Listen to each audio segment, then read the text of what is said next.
Mananasi Zeus colleagues, Imina 35 na legislatura in Guam is called back from recess. Colleagues, we are now on bill number 392-35 LS. I will recognize the legislative secretary who is the author of this bill. Secretary Shelton, you are recognized. Hafide, good morning. Sejus Masi, Madam Speaker, buenos colleagues. I move to place bill number 392-35 into the second reading file for discussion. On that motion, please proceed. Thank you very much, Madam Speaker. Bill 392-35 is an act to amend Public Law 35-94 relative to clarifying and refining eligibility application and funding regulations for the Idzuda Imangafa Help for Families program.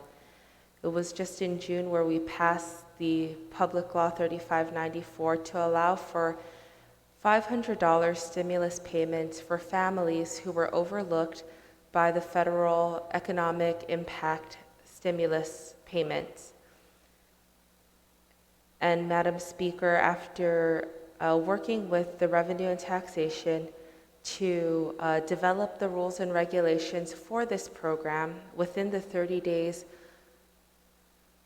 prescribed by the public law, there were additional concerns brought up by the department to tighten up the law and to clarify the requirements that were our intent for availing of this program.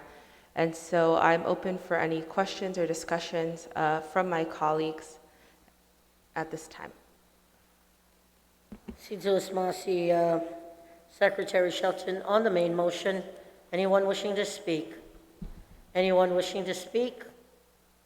Senator Therese, good morning. You are recognized. Good morning, colleagues. I have no objection to this bill that corrects an earlier law that we have passed. But I do believe that this bill highlights the need for a public hearing, and so that we can get input from the agencies before we require of them to implement programs.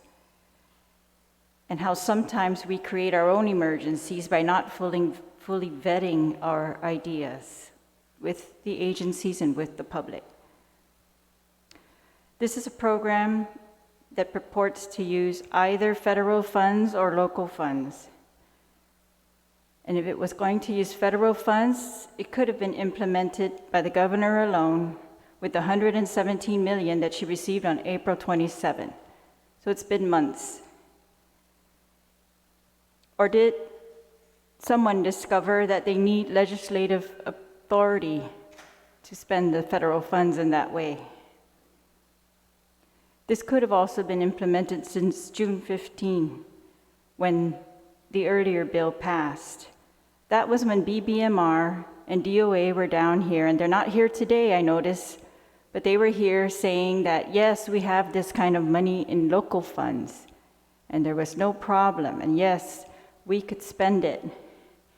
But they did not want to tell us what that source of funding would be, and they're not here today to tell us that either.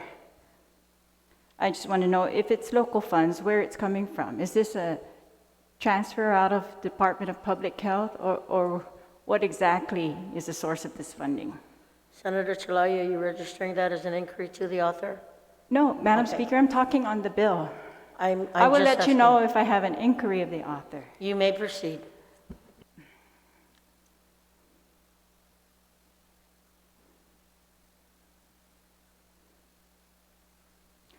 The governor, in her veto message, she let the bill lapse into law in June. She objected that the bill directs the use of CARES funds, federal funds, and she believes we do not have that authority. But again, she did not implement the program even after registering that objection.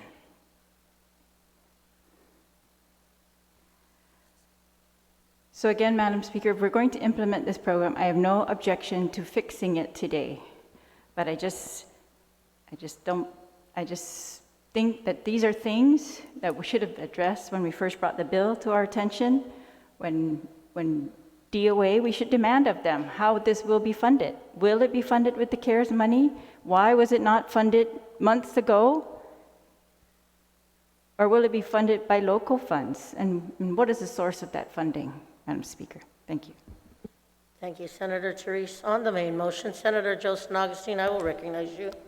Madam Speaker, in light of what our former colleague has stated, is asking for, or generally making a statement of, BBMR is not here, DOA is not here, maybe even DRT needs to be here.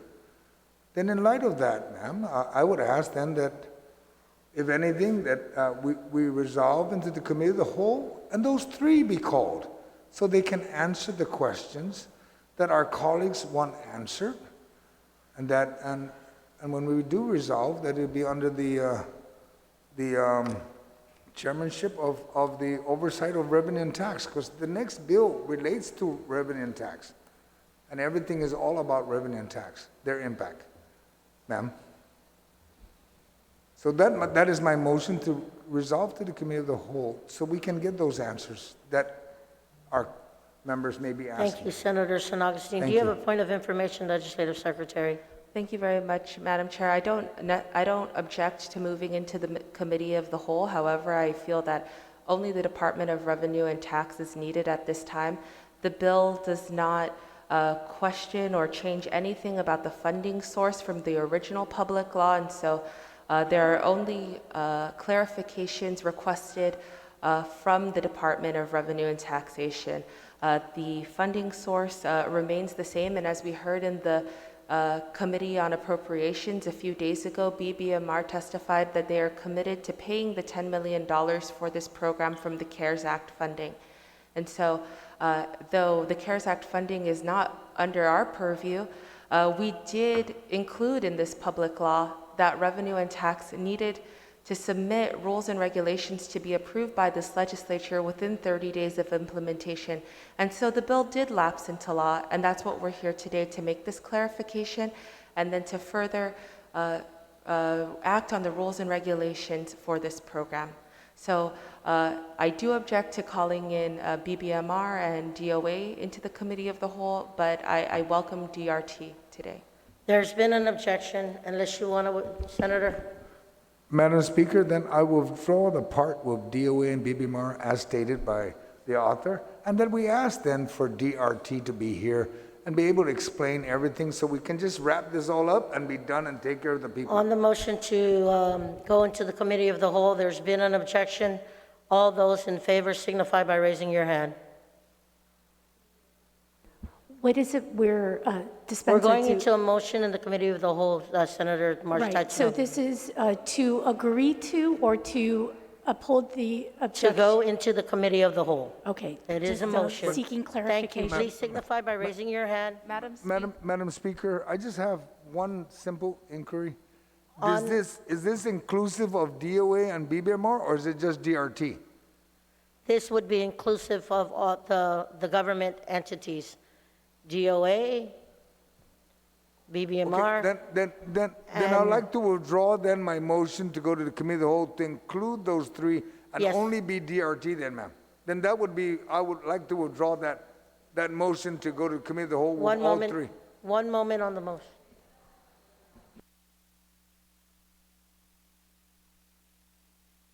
Senator San Augustine, you must, based on the motion, you must reinstate your motion, withdraw or re-clarify.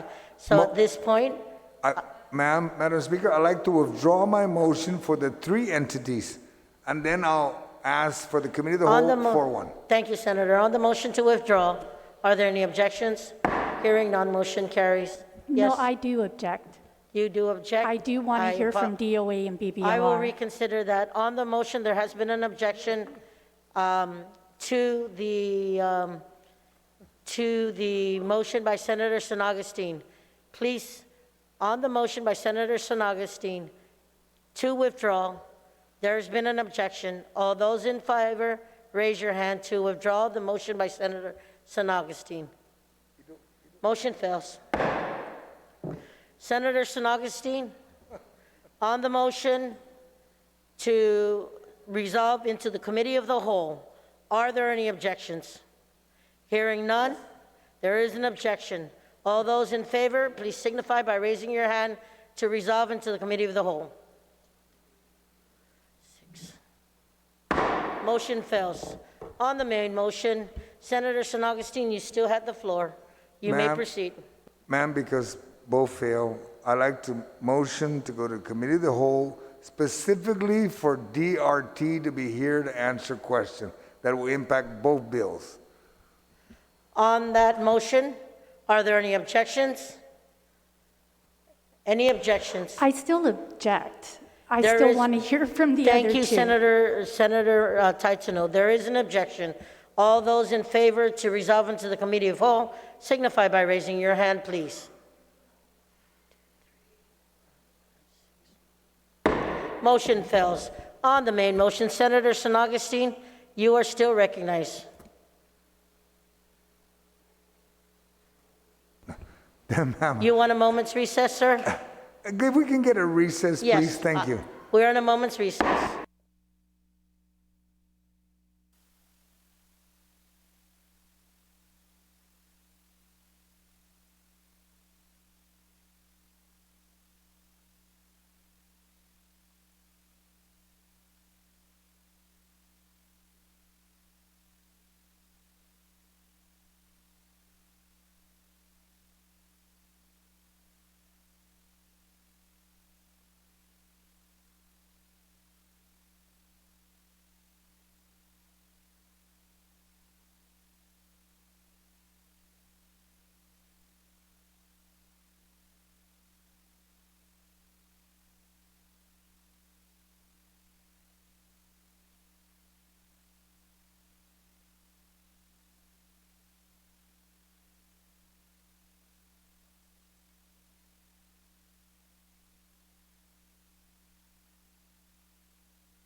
We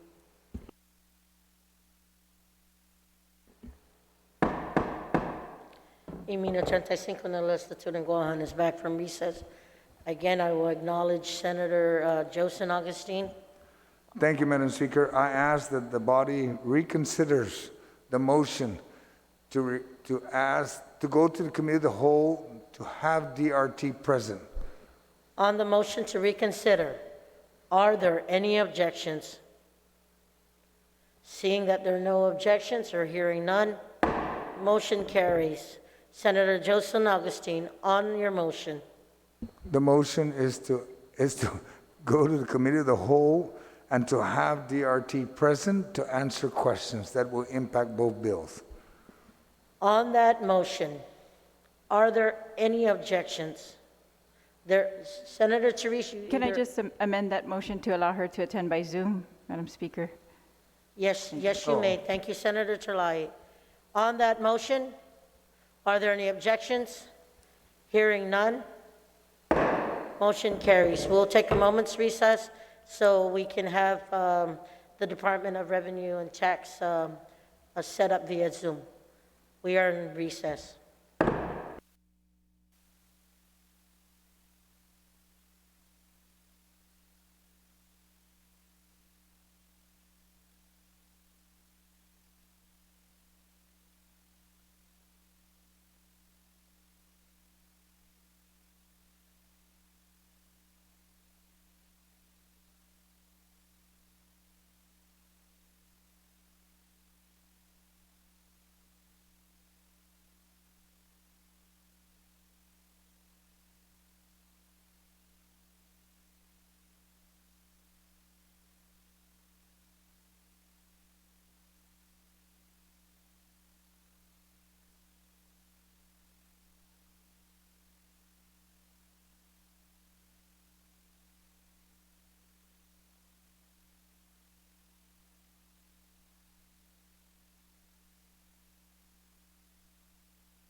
Mic check 1 2. Mic check 1 2.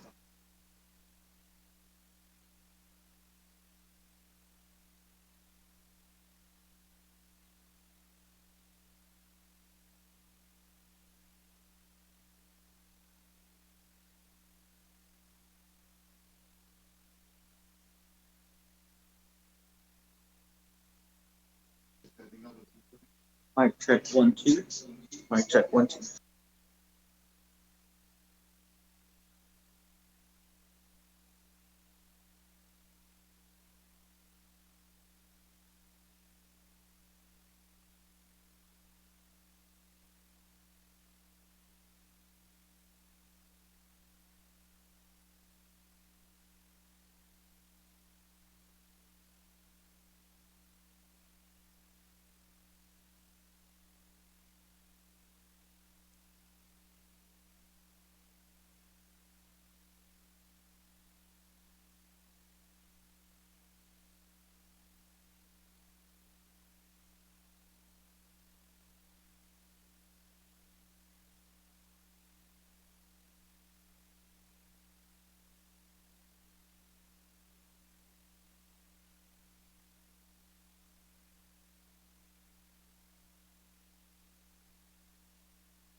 Nick.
Committee in the whole is now called to order.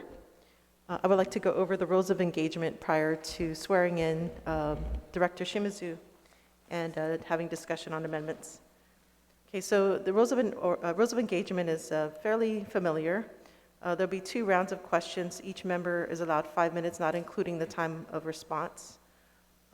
After questions, we will entertain floor amendments, and the director should be able to provide any kind of input, similar to what we went through in the budget discussions. Following that, we will have, sorry, my correction. Let me just restart. So rules of engagement is we'll have 2 rounds of questions. The members are allowed 5 minutes each, not including response time. So in addition, all floor amendments must be in the session drive prior to proffering the amendment. So that's, and the Ms. Shimizu would be here to help to address any questions regarding those amendments. Okay, so we'll begin. If I can have the Sergeant at Arms swear in Ms. Daphne Shimizu. Okay, Director Shimizu, can I have you raise your right hand, please? Under penalties of perjury, do you affirm that any and all information you provide, whether it be verbally, electronically, and in writing, be the truth, the whole truth, and nothing but the truth, so help you God? Audio? Can you say it again one more time, ma'am? I apologize for that. I do, Sergeant at Arms. Okay, thank you. Madam Chair, she is Thank under you. oath. Satu Masi, and good morning, Daphne. Thank you for being here to answer any of our questions regarding Bill 391 and 392. Sorry, my apologies. It's Bill 392 and 393. So if I would like to recognize the sponsor of the bill to provide any opening statements. Thank you. And good morning, Daphne. Thank you for being with us this morning. As I mentioned during my introduction of the bill to move it into the second reading file, this is a bill that comes at the request of the Department of Revenue and Tax to tighten up some of the information in our original public law that allows for this $500 stimulus payment to families who were overlooked in the federal economic impact payments that started, I believe, in April from the Department of Revenue and Tax. And we found very early on that dependents over the age of 16 and adult dependents with disabilities were overlooked, and the $500 stimulus was not afforded to these families. And these are dependents who are an important part of the framework of our community, and this is a bill to ensure that we can pay these families the stimulus that is also rightfully due to them, and ensure that we leave no family behind. And so with that, I welcome our DRT Director. I thank you again for being here. Thank you, Madam Chair.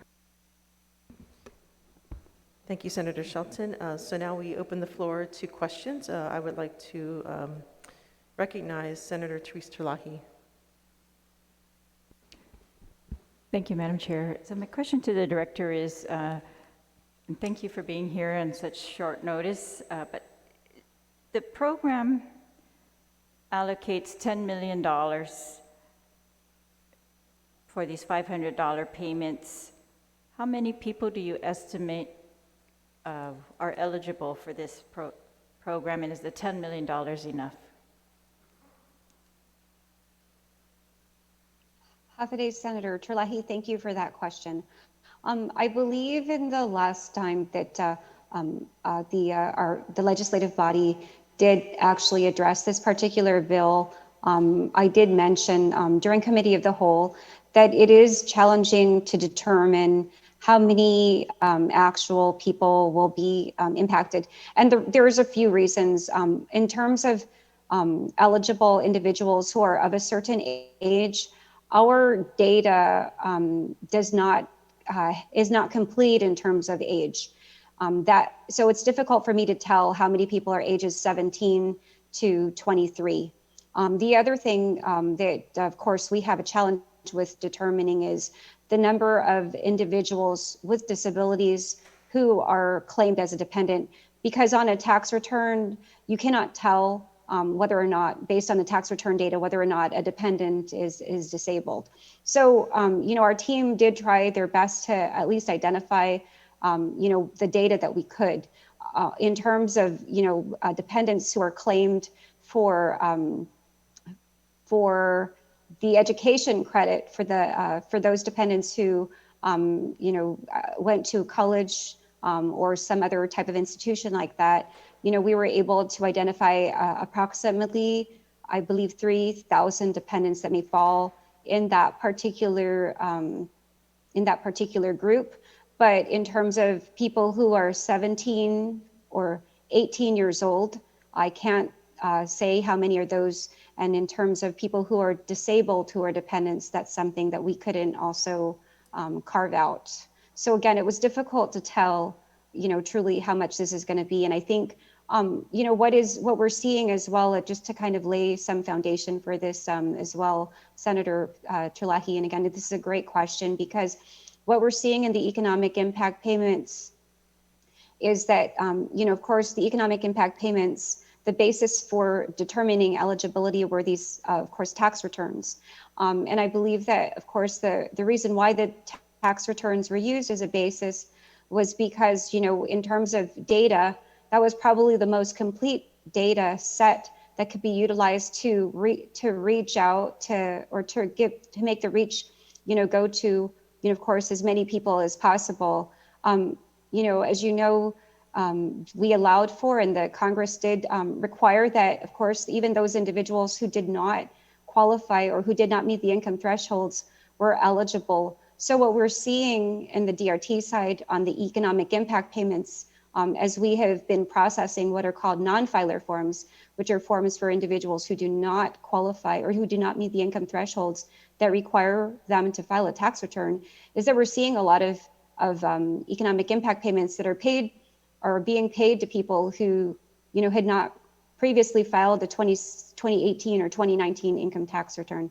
So again, it's a little bit difficult to say in terms of how many people. The only data that we really were able to gather was really the data on the number of dependents for whom the education credit for, and then again, that's the credit for those individuals who were attending an institution of higher learning. That was what we were able to gather, and that was about 3,000 individuals. Okay, so it will be about 3,000 plus, but in your letter you said that if we didn't change the law, it might exceed 10 million. So how did you determine that? In our initial discussions internally in my team, we really did try to do an estimate, and the original estimates that we were coming up with, and I will have to go back and look at my spreadsheets. I'm sorry, Senator Terlahi, I don't have it right in front of me right now. But the original numbers that we were coming out with in terms of numbers of taxpayers with dependents was about in the almost 20 million range. And just to kind of lay the foundation for that, Senator, the current MNGUFA law as it stands is the eligibility is not based on the number of dependents. Eligibility is based on whether a taxpayer has a dependent. And so the eligibility, again, as it stands, is the criteria to be eligible is I'm a taxpayer who is filed, I have a dependent. The current MNGUFA law also does not exclude any of those individuals who were previously paid an economic impact payment or who are eligible to be paid an economic impact payment because their dependent was below 17 years old. So what we tried to do, and again, to the best of our abilities, was to look at the number of taxpayers who had dependents, and then to base it on that. But that's a little bit different from, again, what the Mangefa law really, I think, was intending to do.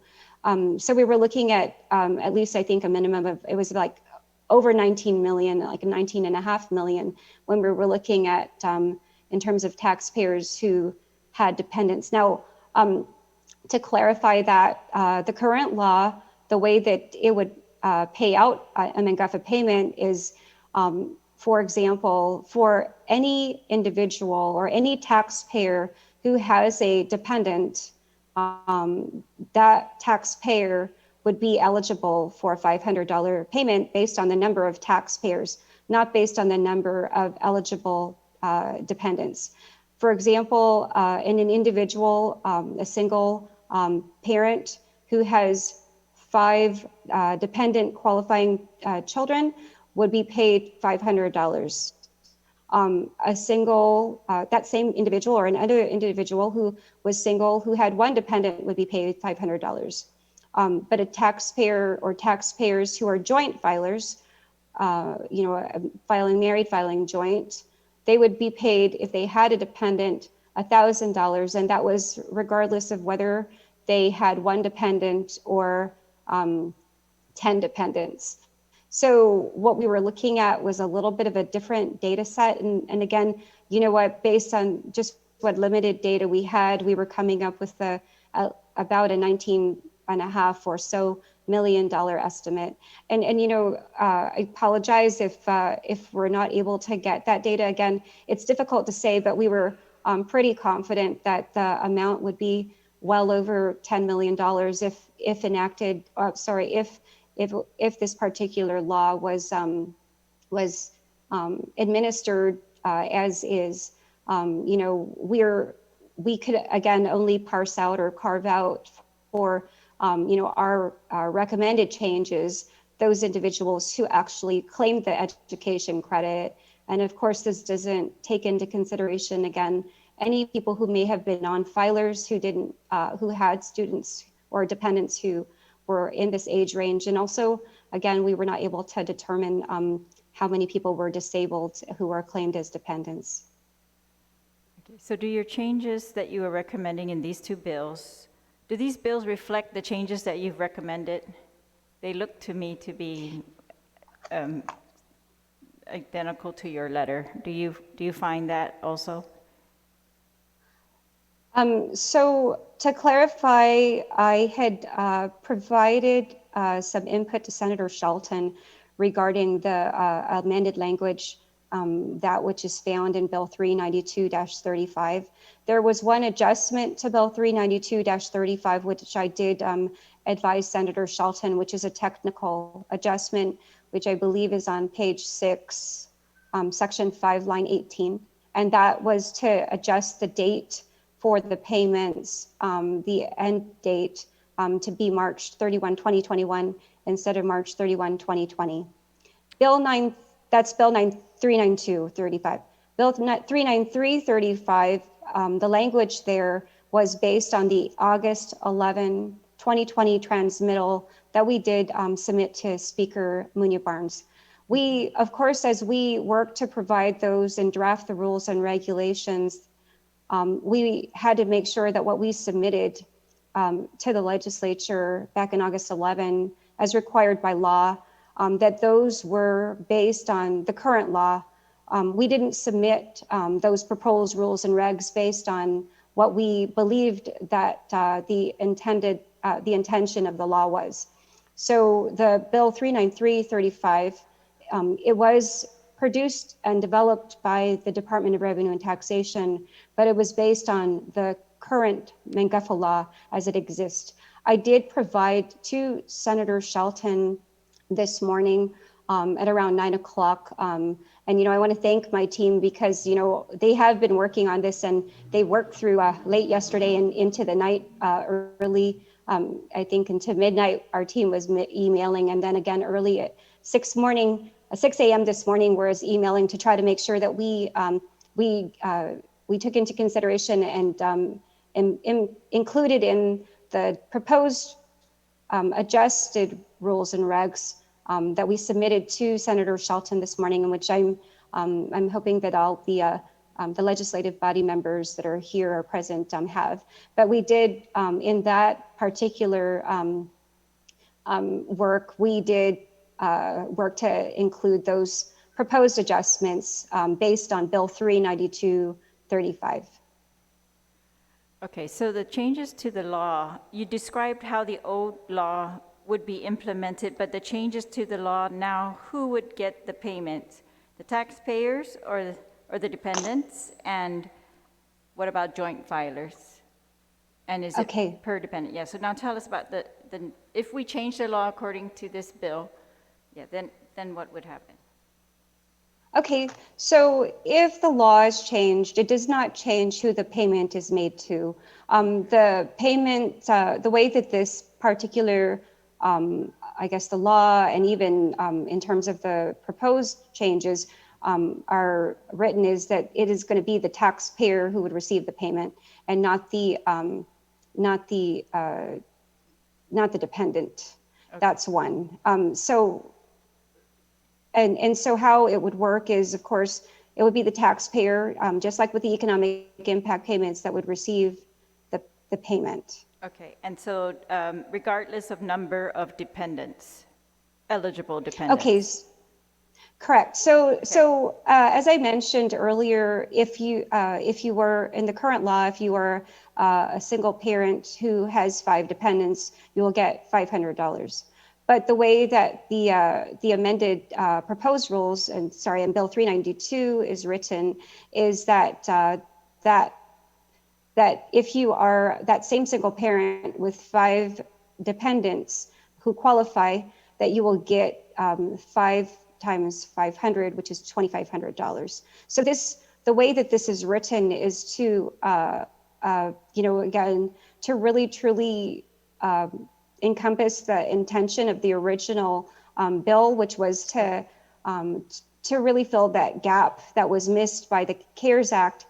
And that gap was, of course, and that gap was, of course, the being able to pay out an EIP for a dependent that is, of course, still being supported by their parents, such as those students who are in college, who are, students who are going to college who are likely still receiving more than half of their support from their parents. And then also for those disabled dependents, again, and these are the 2 groups, these are 2 categories that were missed in the CARES Act. Okay. But there was no cap that was indicated in terms of the number of payments that would be made, or the number of eligible dependents that would be able to be paid. Okay, thank you very much for your team and all their work on these rules. My final question is, if we exceed the 10 million, if there are more eligible that you find and you do not have enough money, what happens to those people?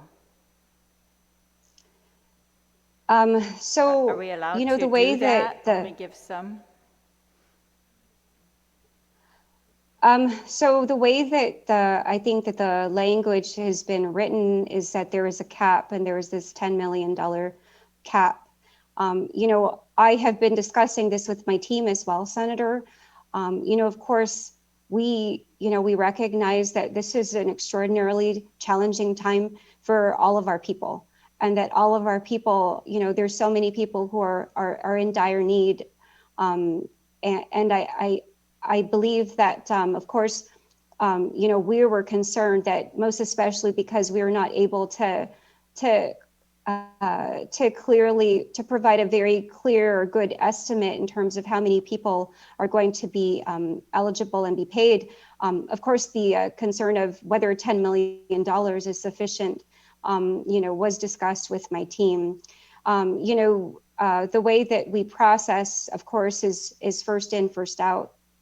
Based on a status, and we would continue to utilize those types of language.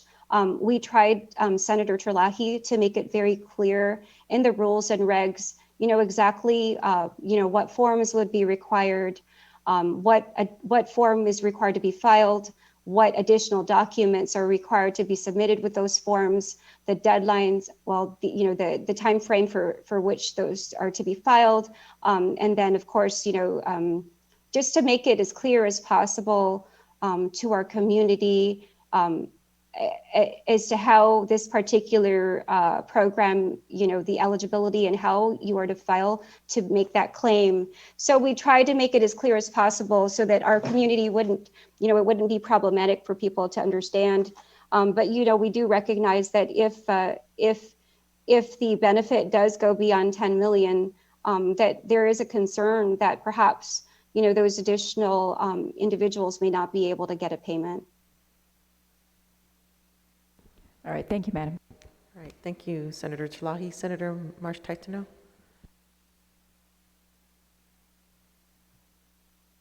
Sutuus Masi, Madam Chair. So with this legislation, of course, I support it, I stood up for it, I voted for it, and I want to fix it. And I also thank DRT for the time that they've spent on correcting this program so that we can get it into the hands of the people that we wanted to. On page 5, if the director could clarify for me the reasoning behind the or spouse and why it's important that the spouse be older.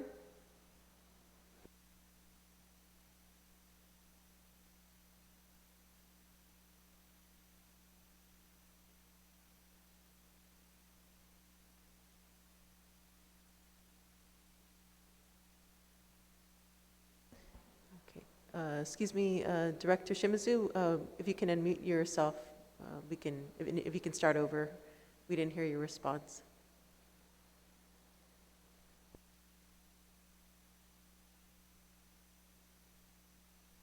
Please excuse me for that. I didn't realize I was muted. Sorry, Senator Marsh, would you mind advising on what document and what page, just so that and excuse me for missing that. I just want to make sure that I'm able to pull that up. Is that on, hold on. Is that on the proposed rules and regs, ma'am?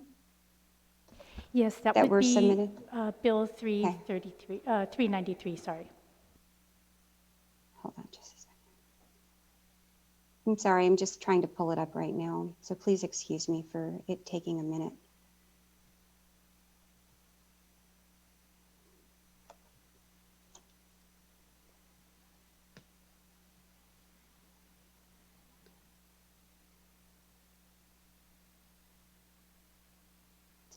Okay, so you're referring to page, which page is that again, Senator Marsh? I apologize.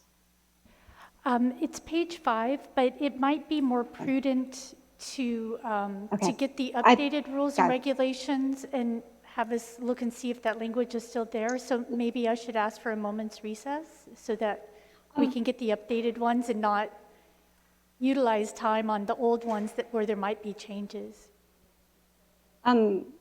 Okay. So regarding we did not make any changes to any of those particular requirements where, for example, perhaps it stated that the dependent had to be or could not be younger than the taxpayer, perhaps, if that's the language.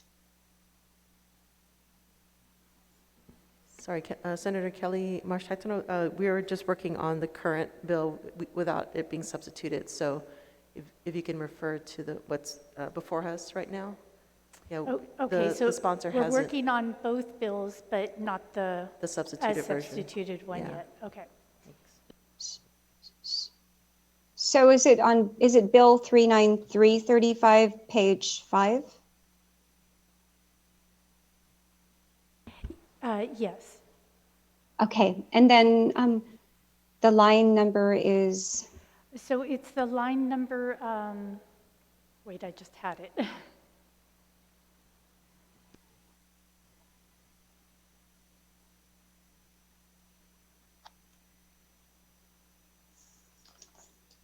Line numbers 8 and 11. So, Okay.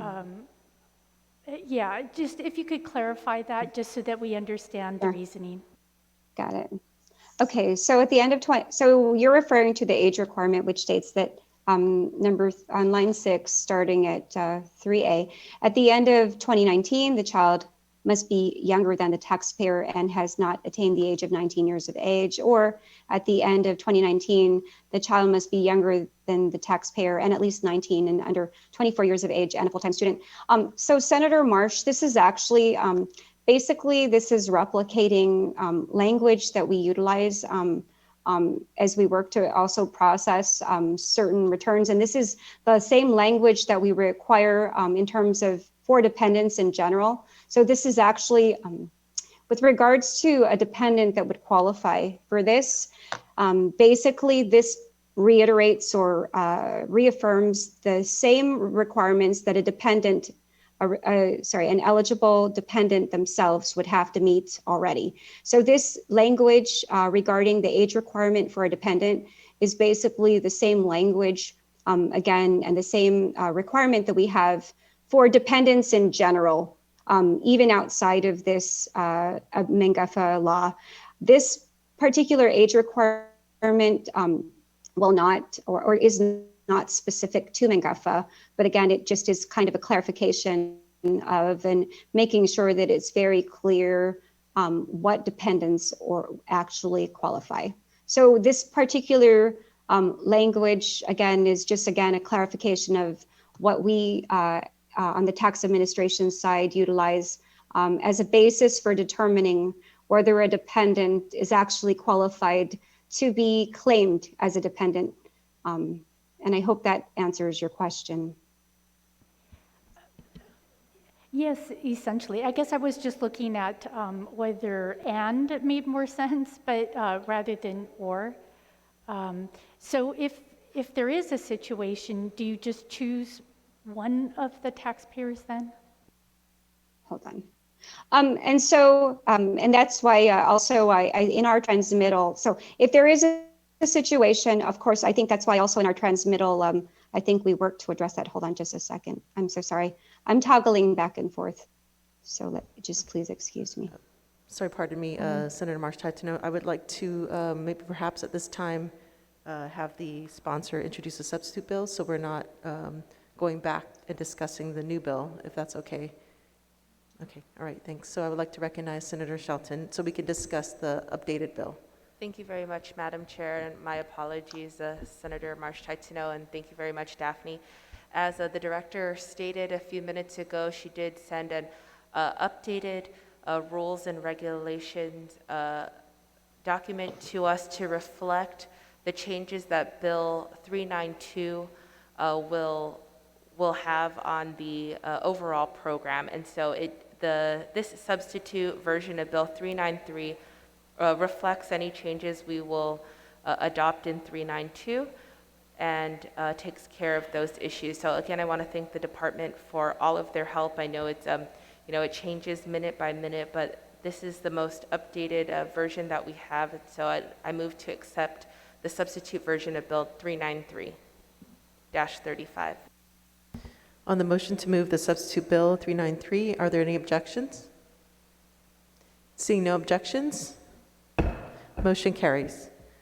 Senator Marsh Titano, would you like to proceed with the questions?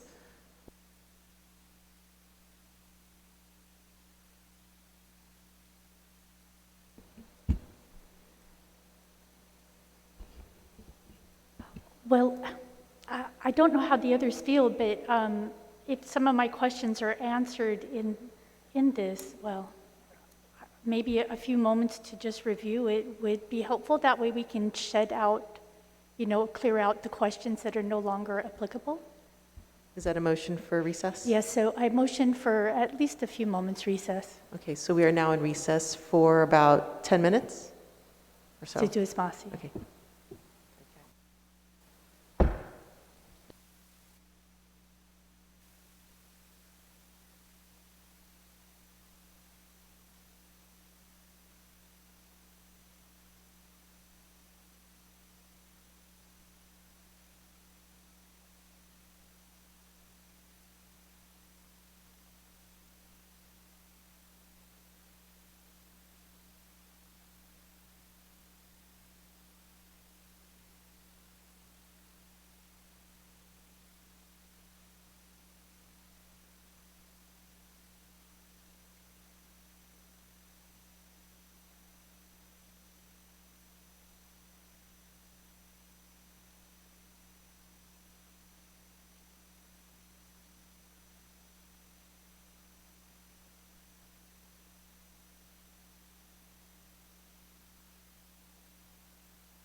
Okay, folks, it looks like people are, their attention's diverted, so maybe we'll start back.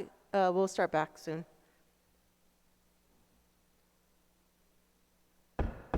Committee in the whole is back from recess, so where we left off was with Senator Kelly Marsh Taitano. I believe everybody received the substitute version. So I guess one of the questions for Ms. Shimizu is if you can just outline some of the changes that were made to reflect the change in Bill 392.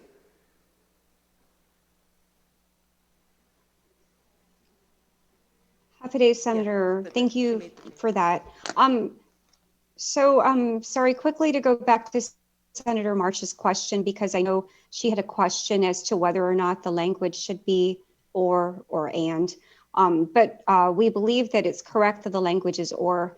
And the reason, Senator Marsh, is because you can, so in terms of a dependent, and in particular, a dependent child, for this particular program, you either have to be, I guess, between the ages of 17 and 18 and not going to school, or you're going to be between the ages of 19 and 24 and a full-time student. So you cannot be both simultaneously. You're either going to be 17 to 18, regardless of whether you go to school, or you're going to be ages 19 to 23 and a full-time student. And that's the age requirement.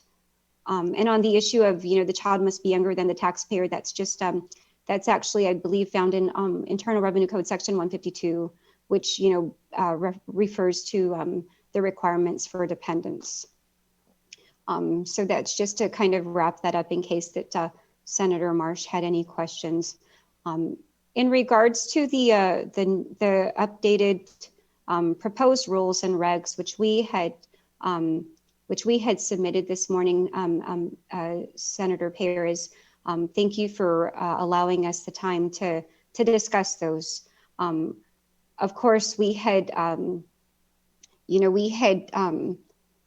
shared in our transmittal when we did submit to the speaker that there were certain language adjustments that needed to be made, so that way we could truly make sure that the intention of the law is actually accomplished. And so we thank, of course, the speaker and all of the Senator Shelton also for working to get this done, to get these introduced, so that we can again really get these monies out to those individuals. Let me go ahead and really quickly pull up our most final version of MNGUFA, the proposed rules and regs, and I will share with you the things that we had gone through this morning, or that we had finalized this morning before transmitting. Let's see. Okay. So, hold on just a second.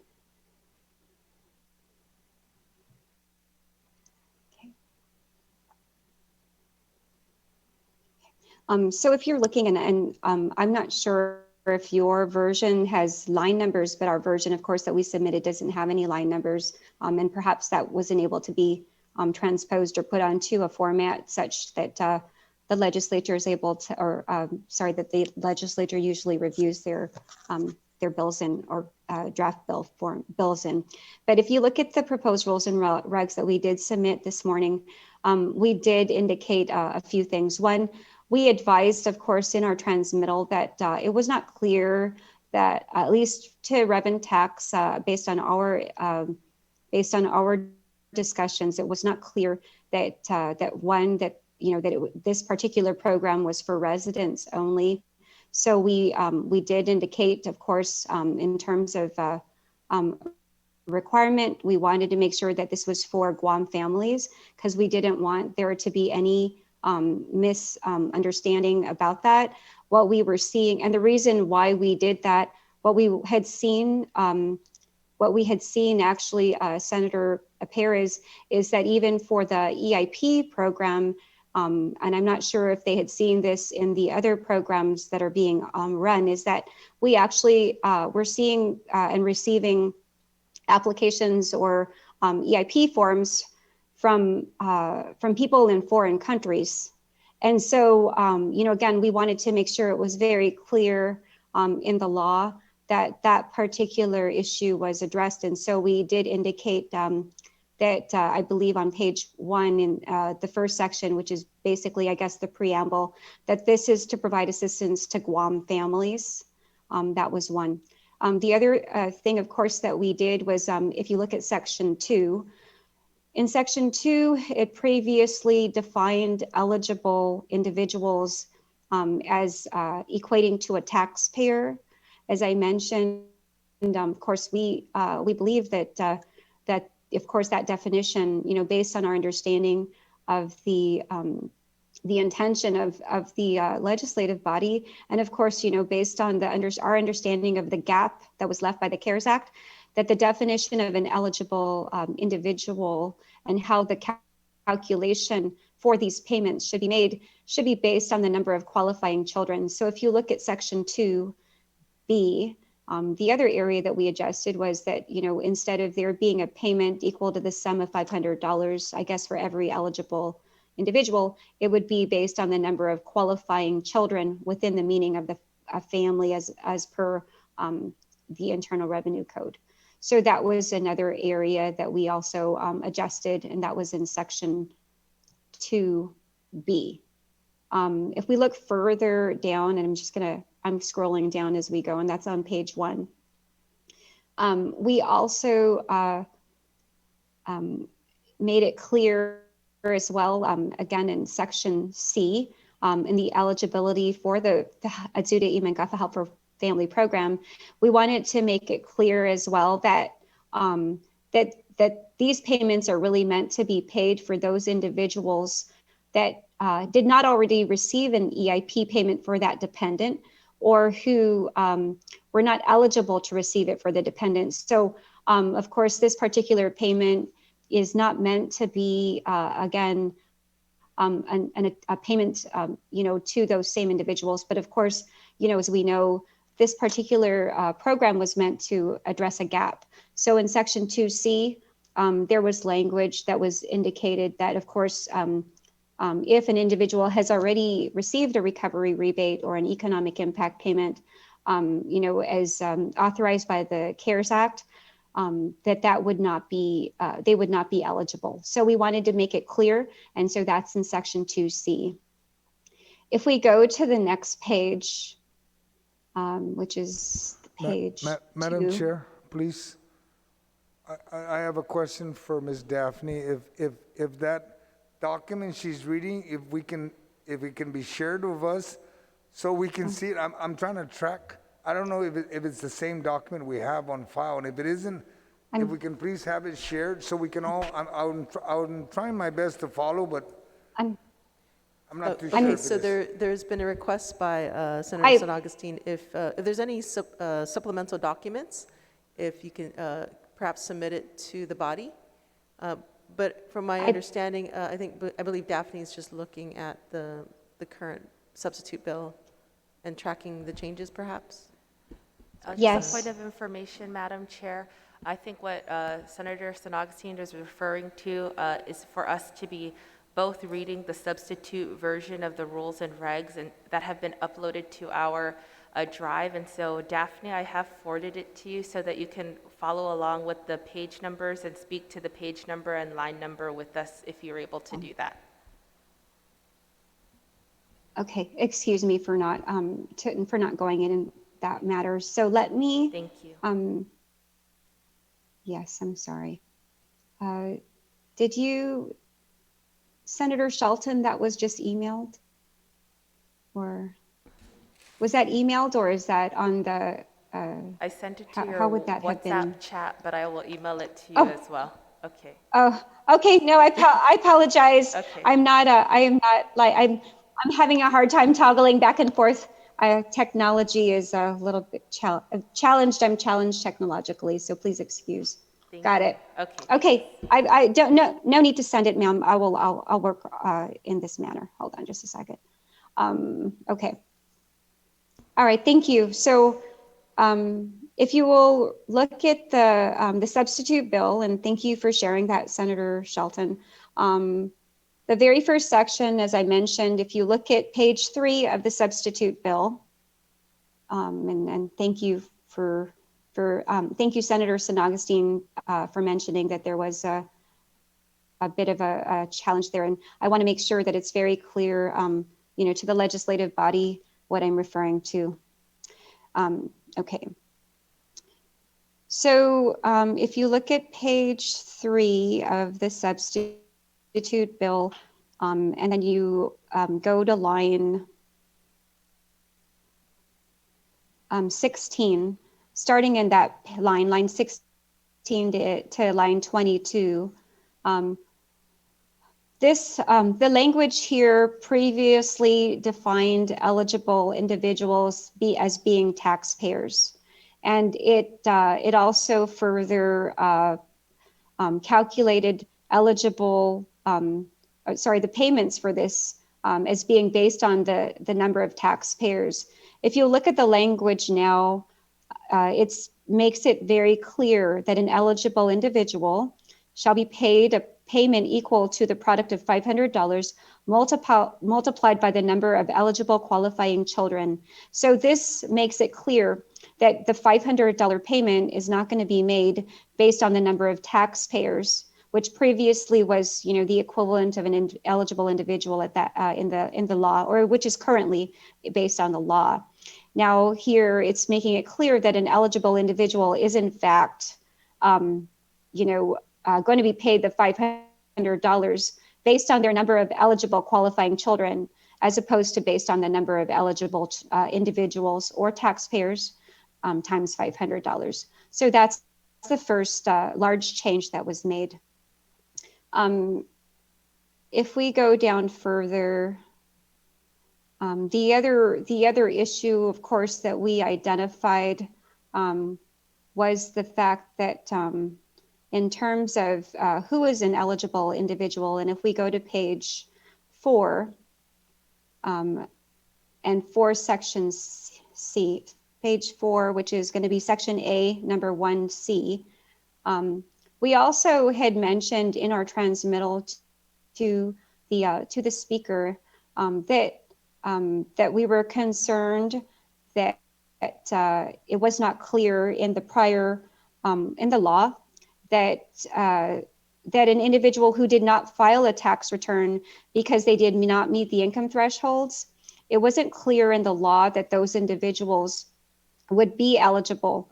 So if you look at lines 7 through 9, those actually were also items that we in our recommendations, so we had made changes to, again, so that it's very clear that this particular payment is also going to be for those individuals who didn't qualify because they didn't meet the income thresholds, but who still had a dependent that would qualify them for this payment.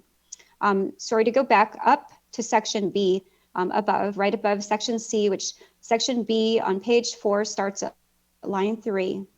And it states, received a form SSA 1099 or RRB 1099 for Social Security benefits for calendar year 2019 and is not required. So we also had identified, so B and C actually also help to address the issue of veterans, because the way that the current law is written is that it actually, not only did it potentially exclude individuals who did not file a return because they didn't meet the income threshold, it didn't specifically address the issue of a veteran. So if you'll notice that the law, currently reflects only that you're a Social Security beneficiary, but it doesn't address the issue of veterans. So section or item C right below item B does address if you are a veteran.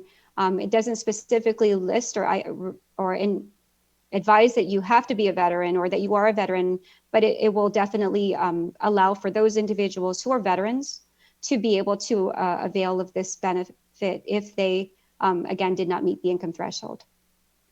Below that in number 2, which is on line 10, we also wanted to make sure that it was clear, again, that you must be a Guam resident, and that you're a Guam resident in 2020. And the reason we use the year 2020 is because 2020 is, of course, the time that we're going through this current public health emergency. And we wanted to make sure that really it's those Guam residents that are living in Guam and being impacted by the current economic situation in Guam that we're going to be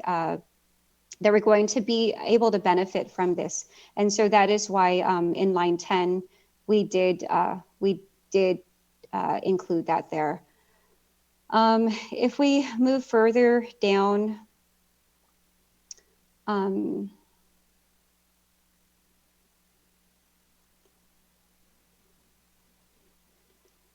I apologize.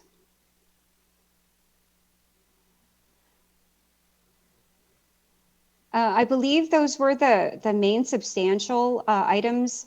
Outside of that, also, we did indicate, if you'll go, we did make certain changes in section G, which is on page 9. We wanted to make it very clear, and again, to go back to Senator Terlehi's concern about, about individuals and them being able to receive a payment, we wanted to make it very clear, what of course is the basis for us to determine eligibility and the requirements for the application, and that of course that it's very important that all documents, are submitted to the department for us to be able to determine eligibility and to make the payments. And then we did also in section I, which is on page 12, under the section I, which is the deadline to submit application and required documents, we did, this is something that was a definite change. And originally, if you go to line 12, it stated that no payments shall be made under the program after December 31, 2020. I specifically had requested, of Senator Shelton, that particular requirement, this used to say December 31, 2020, but now it says March 31, 2021. And I specifically had requested of Senator Shelton that if it's possible for, the legislative body to reconsider the December 31, 2020 deadline, given the fact that it's already, today is already September 2. If we have a 30 business day application filing period, even if we started, say, October 1 or September 15, that application period would allow for people to submit applications.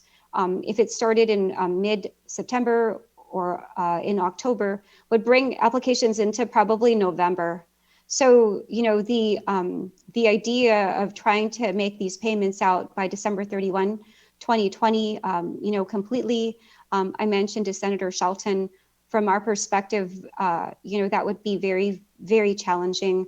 Not only because, of course, the fact that we would have to, of course, that we're already working to try to allocate, individuals who are already working on other areas to this program, but also because, of course, just the deadline's very tight for us to be able to manage. And given the fact that it's not very clear how many total dependents this particular program will be applied to, again, we wanted to make sure that that we were given, and we had, respectfully request of the body to consider just giving the department additional time.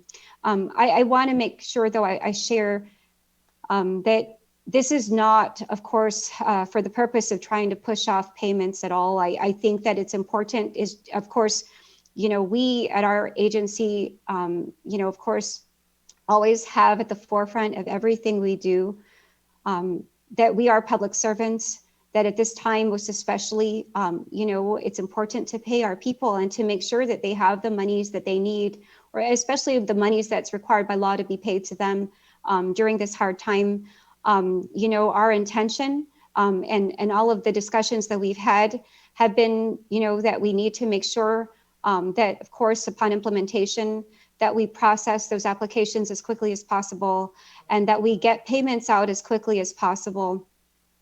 And so, the March 31 deadline at least would give us an allowance of time for those, applications that may have some challenges, where we may have to go back and forth with the applicants to get documents.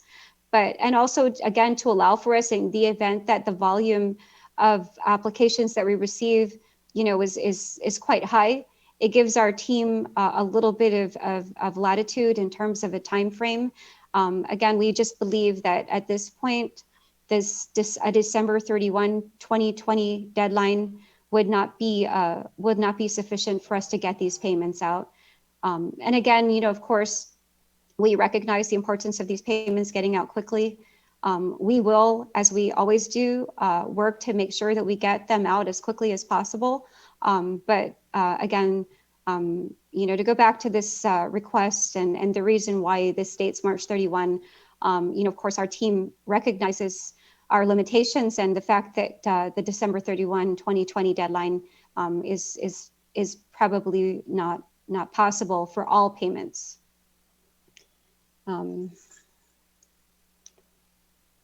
And I believe, and also on section K, which starts at line 24, we did make a technical correction to the tax year, so that way the tax, if you look at line 26, the individual income tax return for tax year 2019 at the time of submitting, or the alternate tax year being 2018, and that runs into the next page 13 of 13. And I believe Senator Perez, these are the main items that, the most significant items that we had made changes to in this particular, in these proposed rules and regs. Suzu's Masi, Director Shimizu. Any questions, Senator Marsh, like to know? Suzu's Masi, Madam Chair, and that was very helpful exercise, I think, for all of us, because it is a quite lengthy set of rules and regulations, which we appreciate because it shows the amount of detail that's put into it. So I do have some questions.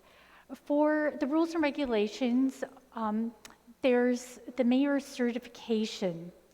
And of course, I support the intent. I'm trying to weigh out its intent, its practicality, and its viability. So, Director Shimizu, did parents have to do this when they were claiming their other dependents for other stimulus programs?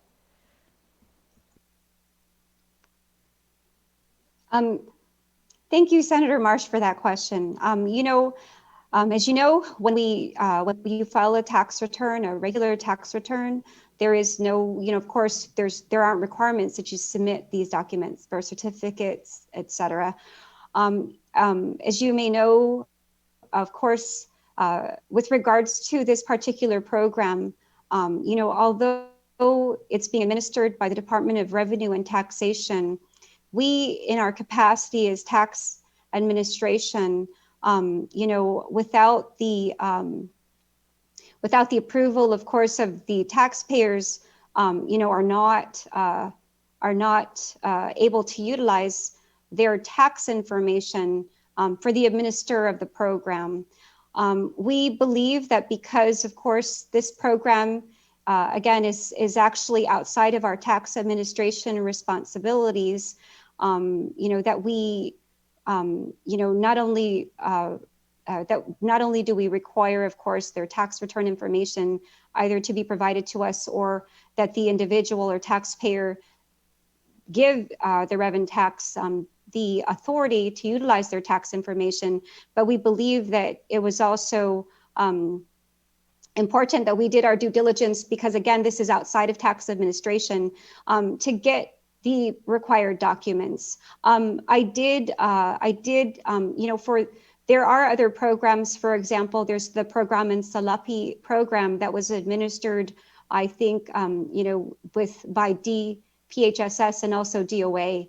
I did ask Director Byrne about the requirements for the program in Salapi, because I wanted to also understand for program in Salapi, for those individuals who, there was certain eligibility that was based on SNAP benefits, whether or not the documents that were required of those applicants was, whether there were additional documents which were required from those applicants. It's my understanding that, Social Security cards and birth certificates were also required for those. And so in terms of, the requirement, again, for this particular, this particular measure for Mangafa, we believe that one, it's reasonable for us to request for the information, as this is something that was also being done, in another program that's being administered. And again, the reason for this is really because, again, although we are the tax administration branch of our government, this particular administration of this program is actually, although somewhat related to the tax administration responsibilities, is really a separate responsibility. So, again, we do, in the proposed rules and regs, have requirements for documents like Social Security cards, birth certificates, mayor's verifications. Again, this we believed was important, so that we make sure that we do our due diligence with regards to this program, again, which is administered outside of tax administration. But you are correct, Senator Marsh. These are not requirements for tax returns. These are not the usual requirements that we, of course, utilize. There are, however, other things that we do on the tax administration side in the administration of the EIP program that we, because this is outside of tax administration, are not able to utilize in this particular program.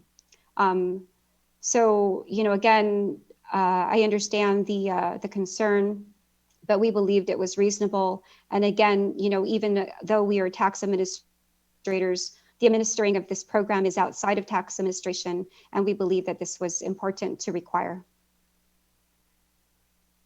Sutu Ismasi for that. And absolutely, I support due diligence.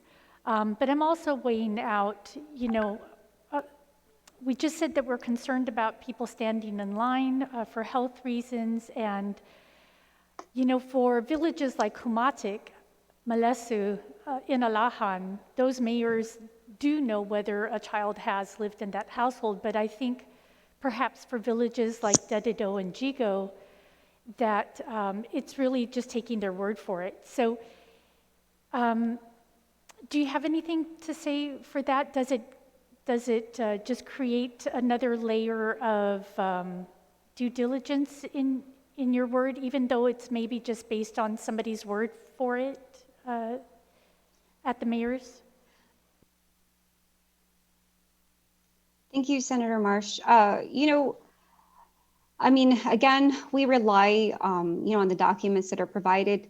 The mayor's verification, is also something that we utilize even on the driver's license side of our operations as confirmation that people are residents. I think it's reasonable for us to rely on the mayors. I know that, of course, for Mayor Savarez and, those mayors who have very, very large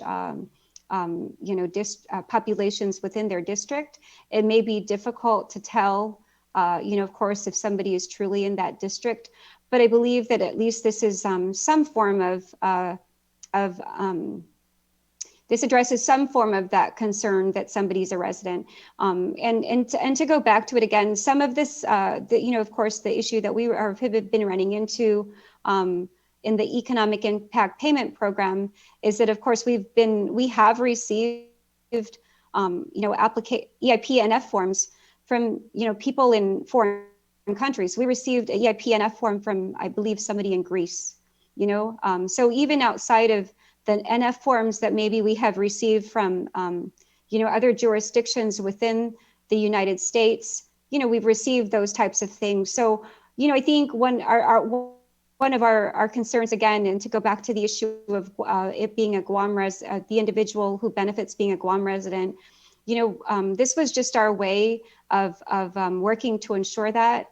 Of course, if the body believes that this perhaps is a little bit too onerous as a requirement, and that perhaps at this time of this public health emergency may not be reasonable, again, that's something to consider. But from the rev and tax perspective, we believe that this was something that, again, was important, at least just to determine that somebody is a resident of Guam.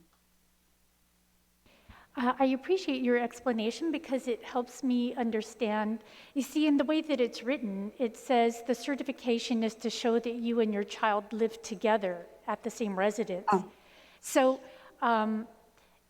verifying Yes. that they're a Guam resident in the way that you're outlined, I can see value in that. I mean, there's value in both, but for large villages, like I said, it's really just taking their word for it. So if there's that additional concern to be addressed, especially with these foreign applications, I can see how that would be helpful. I don't think it needs to be worded any differently, but I can see how it has double value, even though it's just really talking about a single situation.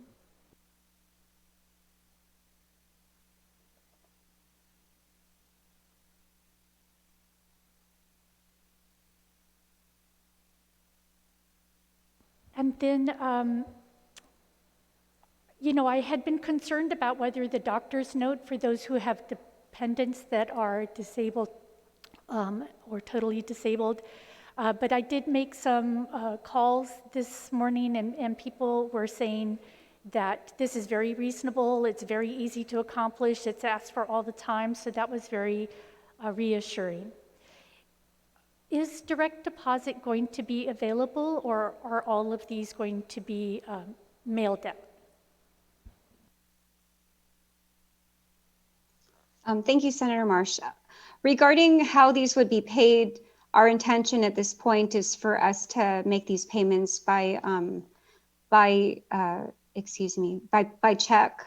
We had not discussed for this particular program making payments by direct deposit. We have internally been discussing making direct deposit payments for other items like refunds. That's being discussed right now, and those are things that we would like to do, but not for this particular program.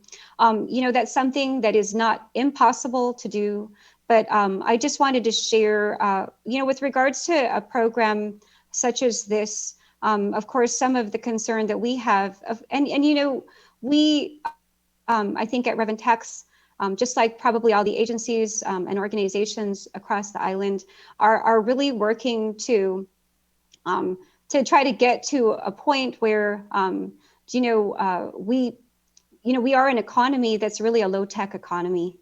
We are not a high-tech economy. As I've worked to communicate with some of my counterparts on the East Coast, some of the challenges that we have here on our island in terms of, the gap of people having, computers at home or even having access to internet, those are not at the same level, or they're quite a lot higher on Guam than they are in other places. Some of the concern, and this, I say that to lay the foundation for, the fact that at DRT, we also have some level of a technological gap. And that gap exists not necessarily only, I guess, in the area of, technology and equipment itself, but also in the area of perhaps, there's apprehension about certain mechanisms for payment. This particular payment is unlike, and again, the program is being administered outside of our tax administration responsibilities, because this is kind of a one-off payment. meaning that, this is not like a payroll payment where you're going to get a recurring payment. This is not something where you're going to be getting a weekly or monthly payment. This is a one-off where you're going to get a single one-time payment. Some of the concerns we have, of course, at Rev and Tax, and perhaps because of the, I guess this technological gap, which, we're still working to address on many levels. We believe that, I think that at this point, a check payment, would I guess, in terms of a payment method, be something that we, be the mechanism for us to make the payments by. But again, we have been in discussions about making direct deposit payments for other items. And I know, of course, the PUA and FPUC payments that were made out of VOL, there was that ability. But again, because this is a one-off, this is not a recurring payment. We believe that a single check payment may be, more effective for this program, and also, again, help us to address, some of the technological gaps that we may have at this time. Suduis Maasi for providing that and letting us know that you're working towards that goal of direct deposit. I think that's probably very good news for a whole lot of people. So I'll reserve the rest of my questions for the second round, Madam Chair. All right, thank you, Senator Marsh-Titano. Speaker Minnie Barnes. Suduis Maasi, Madam Chair, for giving me the opportunity to speak briefly on Bill 392-35 LS, and would like to thank the author, Legislative Secretary, for putting and making sure that we expeditiously work on Public Law 35-94, and want to thank the Department of Revenue and Taxation with Director Daphne and her team for the hard work that they put into getting not just the rules and regs done, but even continuing to work closely with the author of this legislation. And if I may look at the intent as I've summarized this, the bill seeks to clarify the eligibility, application, funding, and regulations, or refining this Adzuda in Mangafa, which some call the AIM program, by amending sections 2, 4, 5, and 6 of the public law.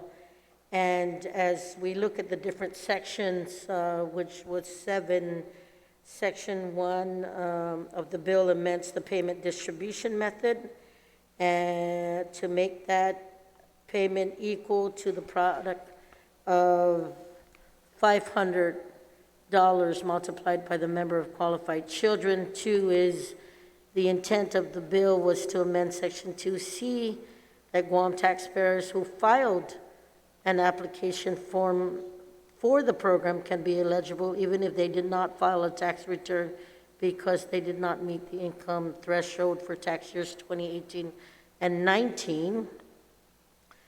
3 establishes the DRT would make only one payment for each qualifying child under the program, and that the bill also creates the residency requirements for the program by adding Section 2D, and then the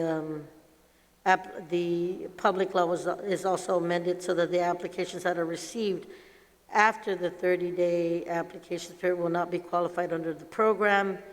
And I know that on the amended version, the substituted version, I know that there were some date submissions to be changed, but it also says that DRT must deliver payments to qualified individuals from December 31st to March 31st. And then the last provision that on this bill was to add a provision that sets the maximum payments for the program at no more than $10 million. Madam Chair, if I may, we all know that the reason why this program was instituted was because when the island residents lost a lot of their jobs as a result of the Executive Order 2020-06, closure of non-essential businesses, Gov Guam did authorize cash payments to support these individuals, but we all found out it excluded families with dependents who were over the age of 16 and individuals with disabilities who were over 16. And like I said earlier, as the bill seeks to expand the funding to Guam families with young children, students, and disabled individuals who are claimed as dependents. So the questions on mine that I do is several, and maybe I can work it one at a time, is with P-Core 1 still in effect, many island residents may be unable to pick up the necessary documents for the program's application process. This may be problematic since the application period for the program is only 30 days once this bill is passed. And then the declaration of P-Core 1 and the 30-day application period will make it difficult for individuals with no internet or computer access to file their claims online within the appropriate timeline. So as you know, Madam Chair, when we were working the PUA program, we saw that there were a lot of folks in the community who did not have computers or did not have access because they were either furloughed or had their hours cut. So trying to access computer or trying to get applications through would prove more difficult. So one of the questions I'd ask is how can this be addressed with the director and Reverend Tax on this concern, which would be the first one. Thank you, Speaker Munya-Barnes, for that question. You know, as I mentioned earlier, and that's a great question. As I mentioned earlier, you know, we are finding, as we're dealing with this public health emergency, that we have a great technological gap in our, you know, of course, you know, and again, you know, trying to, you know, go from a really low-tech economy to a high-tech economy in a short period of time is challenging. Something that we did with the EIP program payment, with the EIP program prior to us being able to get the program to be up online is that we did work with our Mayor's Council to make sure that EIP and F forms were available at those at their offices. I had not reached out to the Mayor's Council on this particular item, but you know, I know when we were discussing with our team this program and how we would administer, we did, of course, you know, talk about reaching out to the Mayor's Councils, not only to address the issue of, you know, of course, availability of forms, but also, you know, I know that mayors like Mayor June from Barragata, they were working to set up, you know, computers or so that people, you know, from the community would be able to access, you know, technology and be able to, you know, perform certain, you know, things online. You know, again, Speaker Munya-Barnes, we do recognize that there may be a challenge. What we were trying to balance out here in terms of technology, though, was, you know, as we were thinking about the program, and you know, as we also have looked at our own internal processes, we recognize that when an application or on our side, when a tax return is filed online, the processing time for that tax return is so much more quick, and for us to be able to, you know, have that in the system is almost immediate, as long as all the data, or as long as there's no error that causes that return to be kicked back. So, you know, as we were trying to identify the best mechanism to get these applications, and also the best mechanism, to get these applications so that we can get payments out as quickly as possible, you know, we were considering how quickly we would be able to process these applications. We were relying, of course, on our experience with the filing of tax returns, with the filing of forms EIP and F. You know, regarding a form EIP and F, you know, when, like as an example, you know, when we found that, okay, for an EIP and F, the actual data entry time, the average for that form, which is a very single one-page form, ranged from 10 to 15 minutes. That is only for the entering of the form. But even if we took 3,000 returns, or actually 3,000 EIP-NF forms, and we multiply it by 10 minutes, that's 30,000 minutes. That's 500 hours. And so, and that, in terms of the processing of that EIP-NF form, that does not take into consideration the amount of time that we take to, pull the form from the Dropbox when it's a hard copy form, to scan it, to inventory it, to transmit it, to organize it and transmit it to our processors to enter.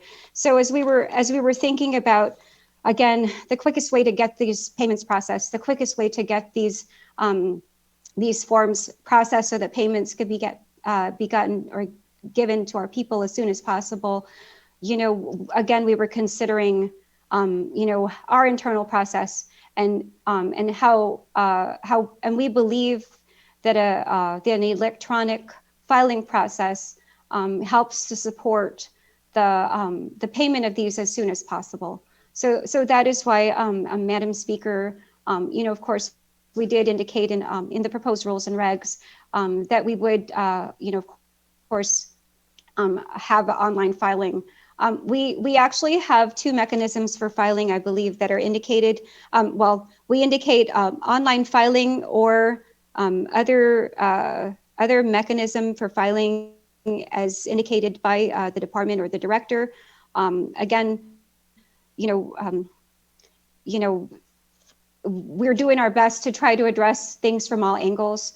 And of course, our intention, of course, is not to be an impediment or cause a challenge to our people. We recognize again that we have a low-tech economy. We recognize again that, there are several people who even at this point don't have access to data. But we also, again, we're trying to weigh that out against, of course, how much more quick it is when we have forms that are submitted online, again, for the purpose of making sure that we can get those payments out quickly. So, there is that ripple effect, that we see when a return is filed online.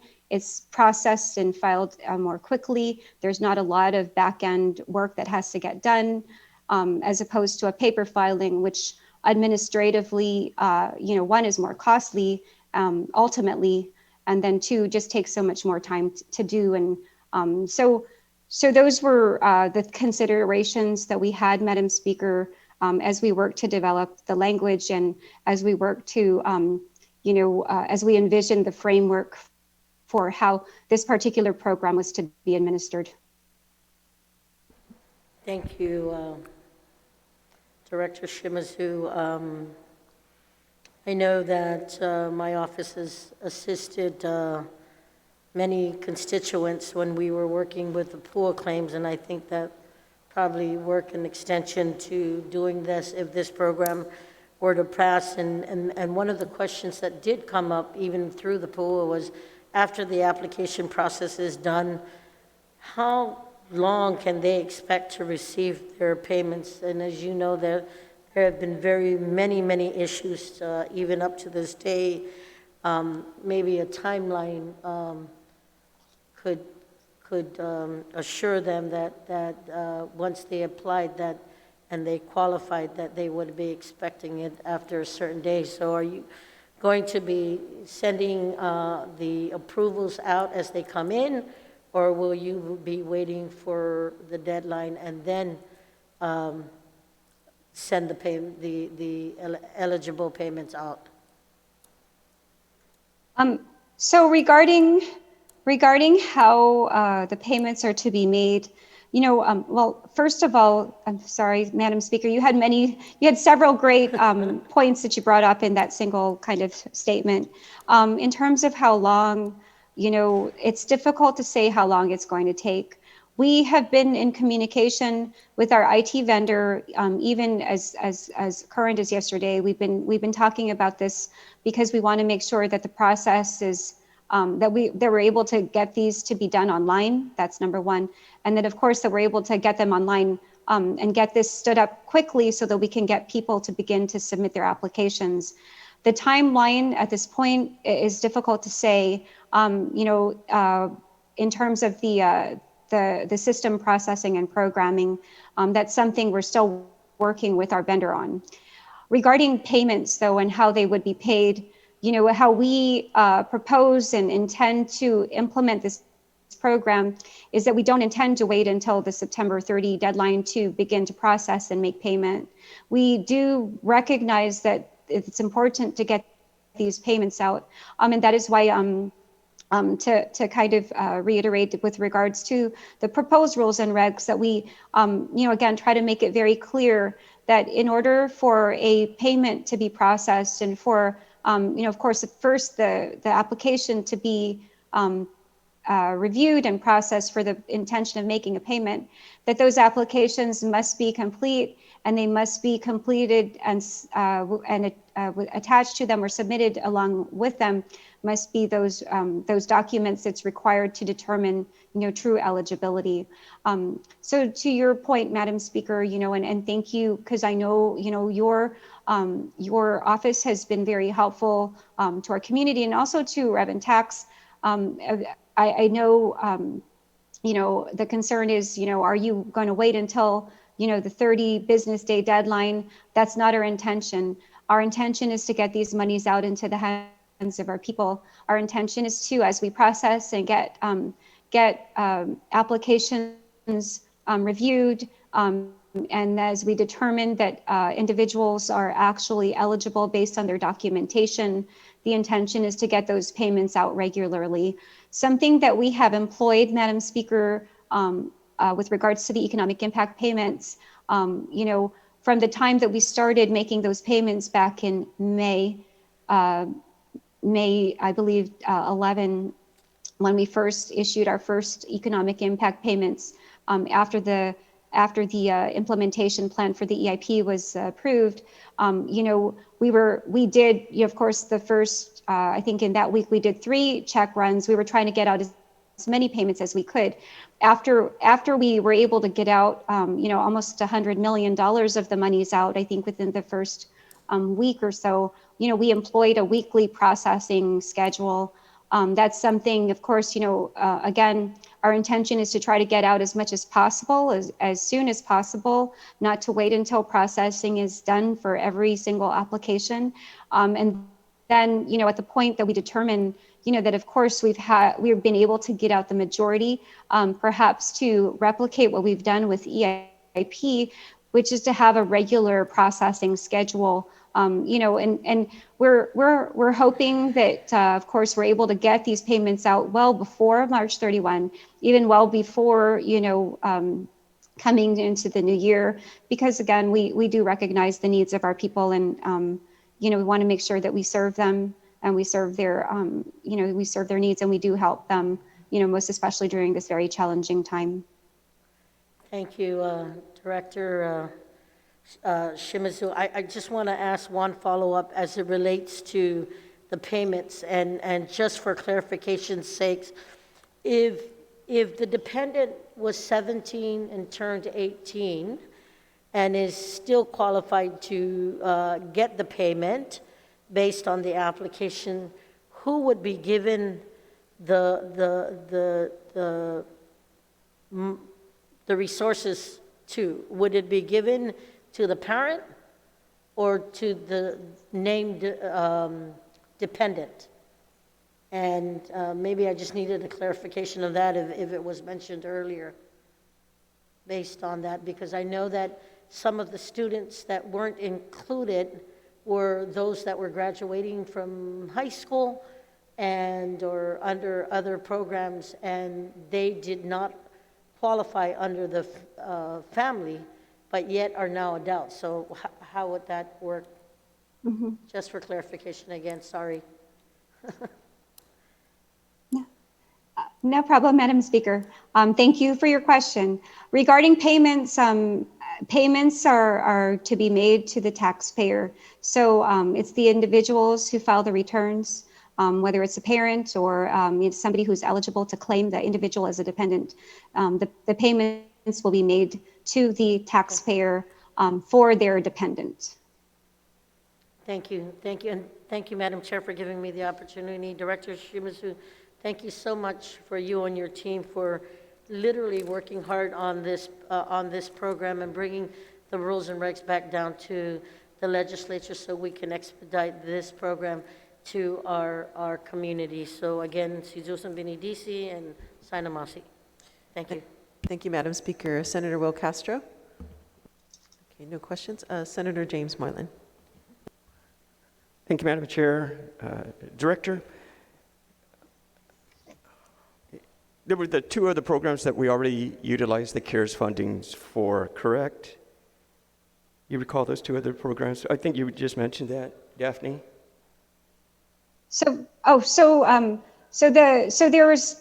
There's multiple sources of funding that fell out of the CARES Act, Senator Moylan. I'm sorry. There was the money. I'm just sorry? referencing the programs that we already administered, the two that were created.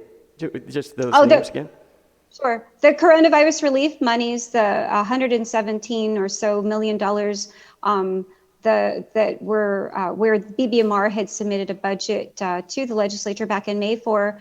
The two programs that I'm aware of are the GITA program for businesses and also the program in Salapi. Those are the two programs that I'm aware of that were that employed or utilized the funds from the coronavirus relief monies.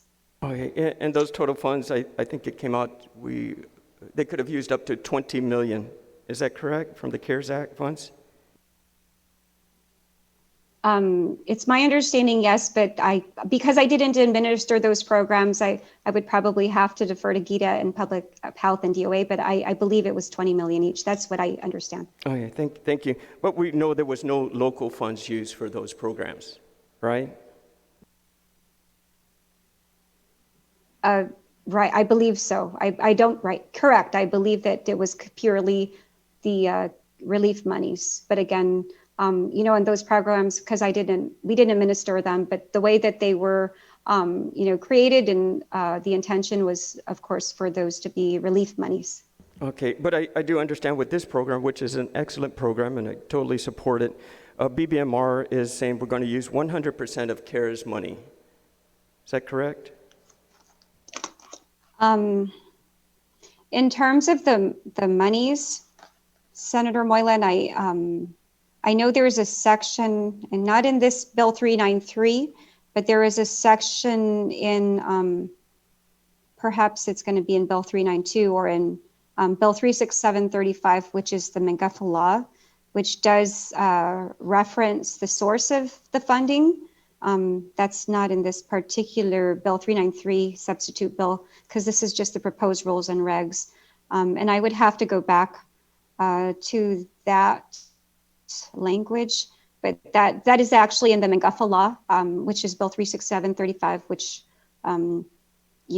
became law. But that is not in this particular language here that I see. Right, in the rules and regs. But referring to the law, I believe where no local funds will be used for this program as long as CARES Act funds are available, encumbered, obligated, or expended.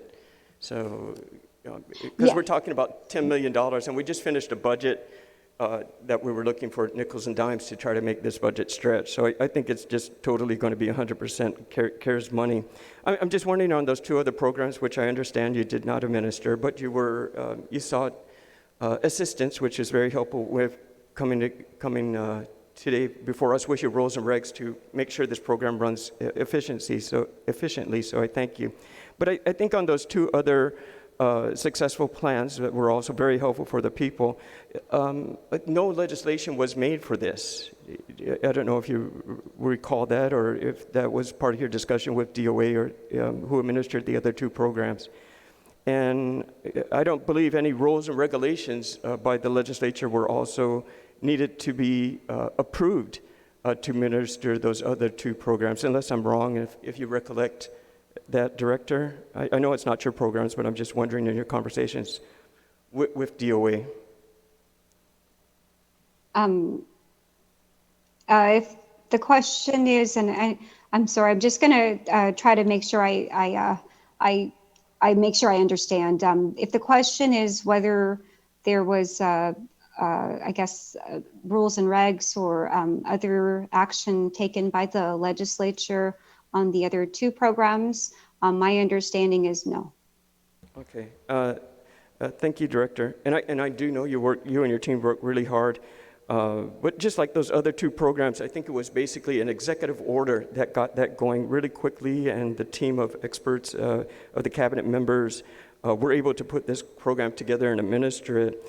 So, just not as a question, but I'm just wondering if we're picking and choosing how we can use these funds. And I understand that DRT has made this a priority in order to get the money out to the people that desperately need it. So I really do thank you and your team for doing that.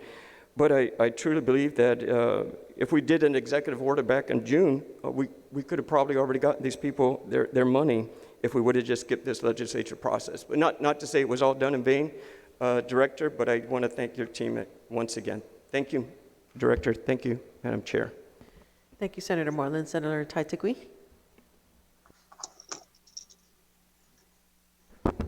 Siju's Masi, Madam Chair, for the opportunity. Hafa Daphne. I hope you're well and the family as well. Thank you for being here and providing some information. Daphne, my question is, back in June when this bill first came out, but when did Rev Tax realize they missed this group of individuals that we're identifying here in these bills? When did Rev Tax realize that? So, back in June when this was, I guess this was passed during an emergency session, it wasn't clear to us what the final language of the bill was. So, we did not weigh in, I guess, at that time on the language of the law or of the proposed law, and in terms of whether or not it met the intention. I believe that when we went into or were attending committee of the whole, I think, of course, the questions were, not on the specific language, but perhaps on the, I guess, as we understood the intention of the law to be. After the bill passed into law, of course, back in June, our team did begin to review. We knew that we had a 30 business day deadline to submit proposed rules and regs to the legislature. Daphne, just actually, my question was, when did you realize Rev Tax or the administration, when did they realize they missed this group of individuals that did not receive stimulus money, the CARES Act money that was given out earlier, and this group of people so I was just wondering, when did you realize this? Before the bill was introduced? I apologize for that, Senator Tello. Okay.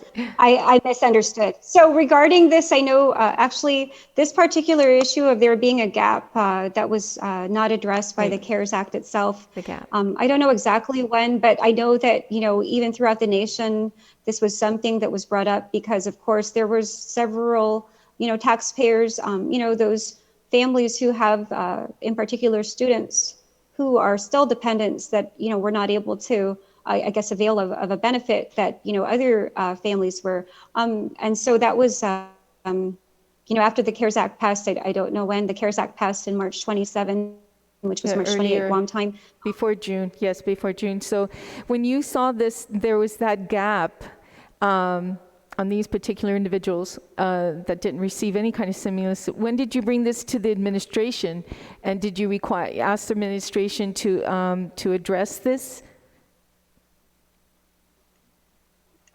In terms of trying to address the gap that was created, this was actually not something that the Department of Revenue and Taxation, I guess, brought to the forefront of, or this was. During that time, Senator Taitigui, I know we were dealing with the EIP program itself, just the, the regular administration of the program.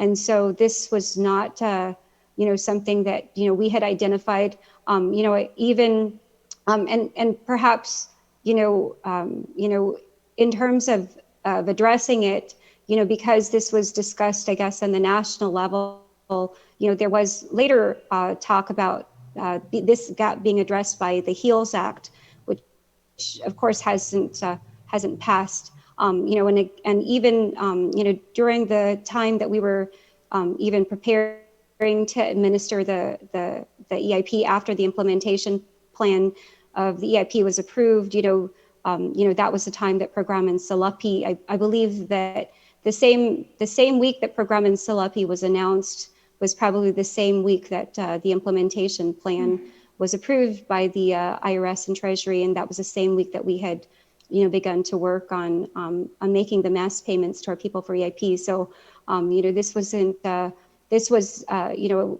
something that was that Reverend Tax didn't I guess push forward as an initiative. Again, there was also other discussion about the Program in Salapi, which was, again, I think during the same week, which is like the week of May 5. That was the same week that I think the Program in Salapi was announced. Yeah. Thank you, Daphne, for that answer. And it would have been nice to address this at that same time, but I do realize how much work you are doing right now just to go through the Program Salapi and assisting in that. I feel the same way as my other colleagues. The administration had every opportunity at this point to provide stimulus money to this group that had a gap. We're recognizing as a gap in providing some kind of stimulus. In the rules and regulations that you looked at, and you said that some other states or some other jurisdictions are having the same kind of issues, or that it was brought to the attention of you at that time. Have you looked at their rules and regulations and incorporated into these rules and regs? I'm sorry, Senator Tello, regarding, I guess, reference to other jurisdictions. Perhaps that wasn't in reference to this particular program. Oh, yeah. Oh, sorry, Jeff. I know sometimes there's like screens freezing, or can't hear it very well, but it's just that when you created these rules and regulations, were you able to look at other jurisdictions with respect to, incorporating the correct verbiage and language, and not missing anybody out in that, like there could be a loophole somewhere that would Sure. not allow an individual to receive this kind of funding that's due? No, we did not look at other jurisdictions. What we did do, though, Senator Tidegui, excuse me, what we did do was we looked at, of course, we based a lot of what we did here on our experience with the Economic Impact Payment Program. We, and we tried to make sure, based on our experience, that, of course, the language is very clear in terms of who is eligible, et cetera.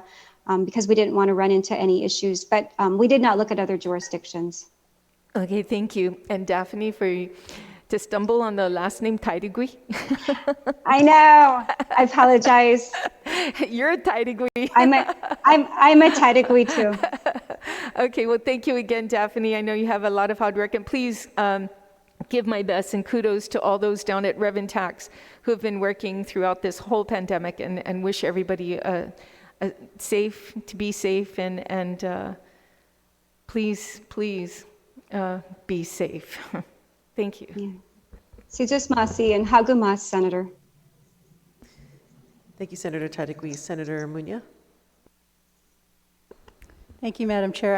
I don't have any questions for the director. Just want to thank her and her team for working really hard and as quickly as possible to get the money into the hands of the people. Thank you. Thank you, Senator. Senator Pito Terlahi. Thank you very much, Madam Chair. At this point in time, I think I understand the problems of why some of those people were not paid, and I think the explanation came from Senator Therese, so I understand, and hopefully we can put those rules in place so that we can start paying all those people that have not gotten their benefits under the stimulus. Thank you, Madam Chair. Thank you, Senator. Thank you, Senator Pito. Senator Amanda Shelton. Thank you very much, Madam Chair. Again, thank you, Daphne, for all of the information. And just as a reminder for all of our colleagues and the viewing public, how this bill came to be, yes, I know that the Department of Revenue and Taxation was aware of the issue that nationally this group of dependents was overlooked in the federal economic impact payments. And it was this body, this legislature, that voted unanimously in June to correct this on a local level. And what differs from the program in Salapi or any other program established through executive order is that this bill that we passed and became law was able to use available funding from the following sources: 2020 general fund appropriations, 2020 special fund appropriations, 2% general fund deposit requirement pursuant to Article 9, Chapter 22 of the GCA, any funds received pursuant to Article 13.1, Chapter 1, Title 5 GCA, and any coronavirus aid relief and economic security CARES Act funding. What also differs from those programs is that in this law that we passed, we required the Department of Revenue and Taxation to file rules and regulations with the Guam Legislature.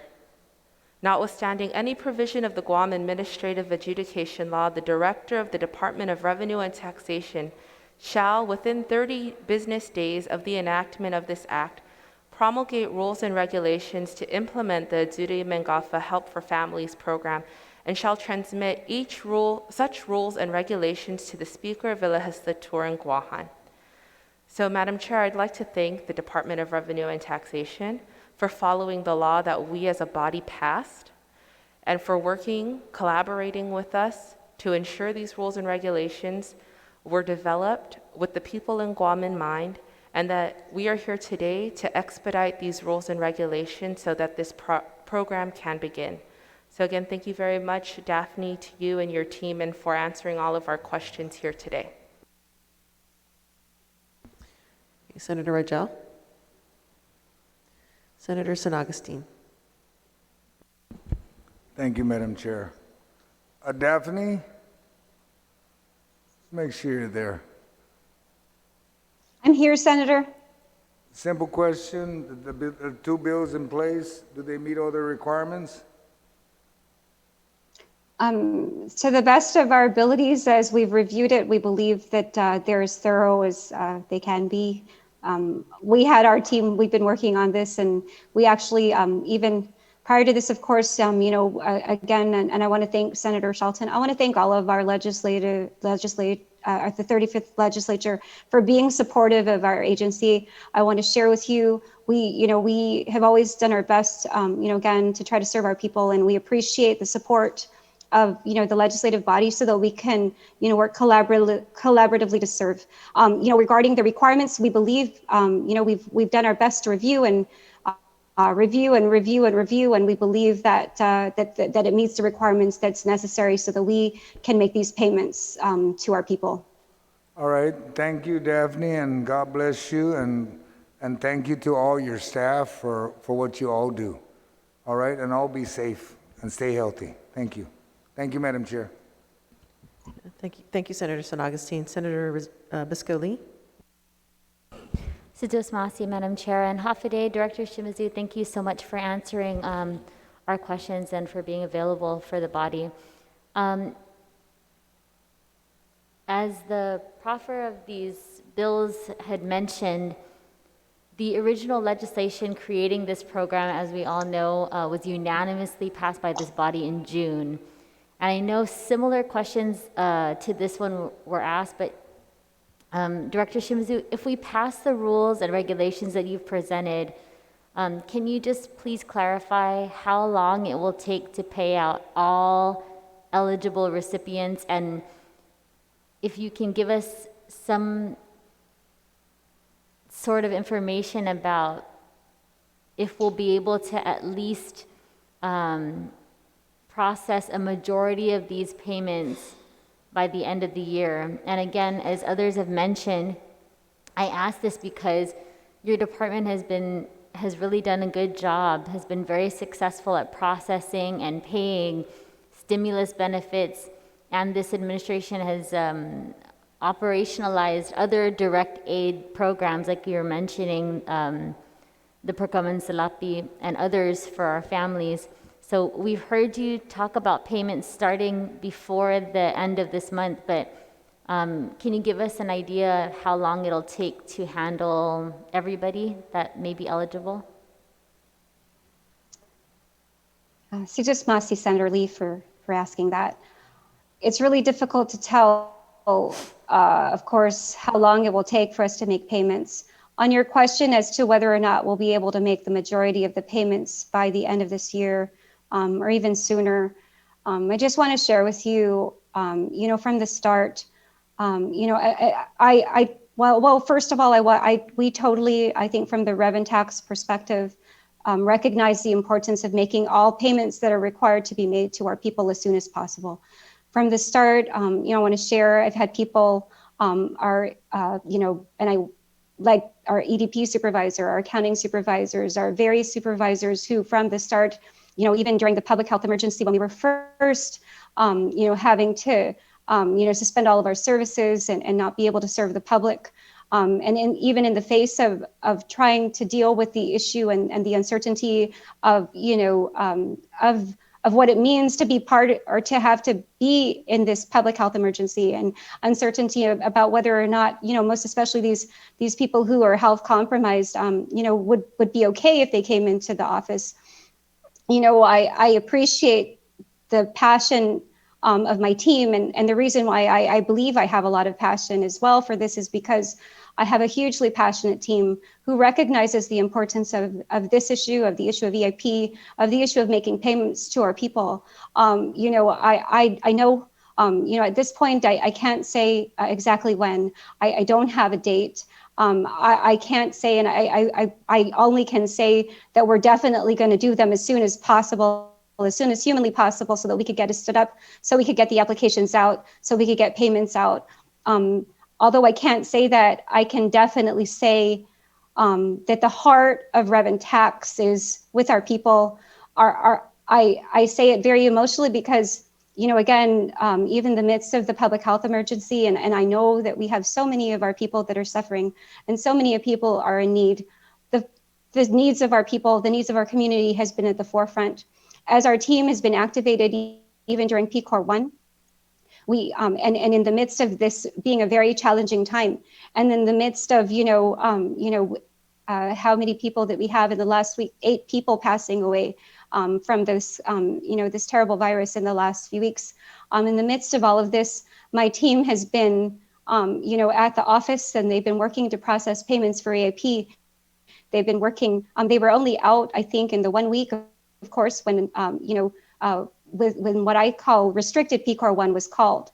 But outside of that, through this entire public health emergency, they've been working, and I have people who are health compromised, people who had just had surgery probably in the early part of 2020 or late 2019, and who had said, you know what, Daphne, we're going to come in anyway. We've been here at Rev and Tax for decades. We're not going to let our people down. So although I cannot give a time, and I am not sure if that is going to be satisfactory for you, Senator Lee, or for the body, what I can say is that the heart of Rev and Tax is with our people. The heart of Rev and Tax is in a place where we are going to make sure that these payments get out as soon as humanly possible. My team from yesterday, when I guess it was, we had found that this particular measure was going to be potentially discussed during session today. They worked, from the time we found out late afternoon after I got off of, Zoom call after Zoom call and meeting after meeting. I met with them late in the afternoon. They worked through the night to get something to me by early, like midnight, and again, worked to revise it when they got up early, like maybe 5 or 6 this morning. So although I cannot share with you an actual date, an actual period, I can share with you that we are going to make sure that we get these out as soon as humanly possible. And I hope that that is going to be satisfactory to you, Senator Lee, and to the body. Sudus Maasi, Director Shimizu, for that response. I really want to thank you and the team at DRT and also their families for, like you had mentioned, really putting in these long hours, for their dedication and for really understanding how their work connects, how their work affects the families, our entire island. And so thank you, Director Shimizu, for bringing up the commitment to the mission. And because of that response and because of what we've seen your team accomplish over the last few weeks and months, you know, I really remain hopeful that this program that this body unanimously supported will do what it's intended to do. And so I'm really grateful that your commitment is there for us to work together and make this a reality. Sudus Maasi. Thank you, Madam Chair. Thank you, Senator Lee. Senator Torres?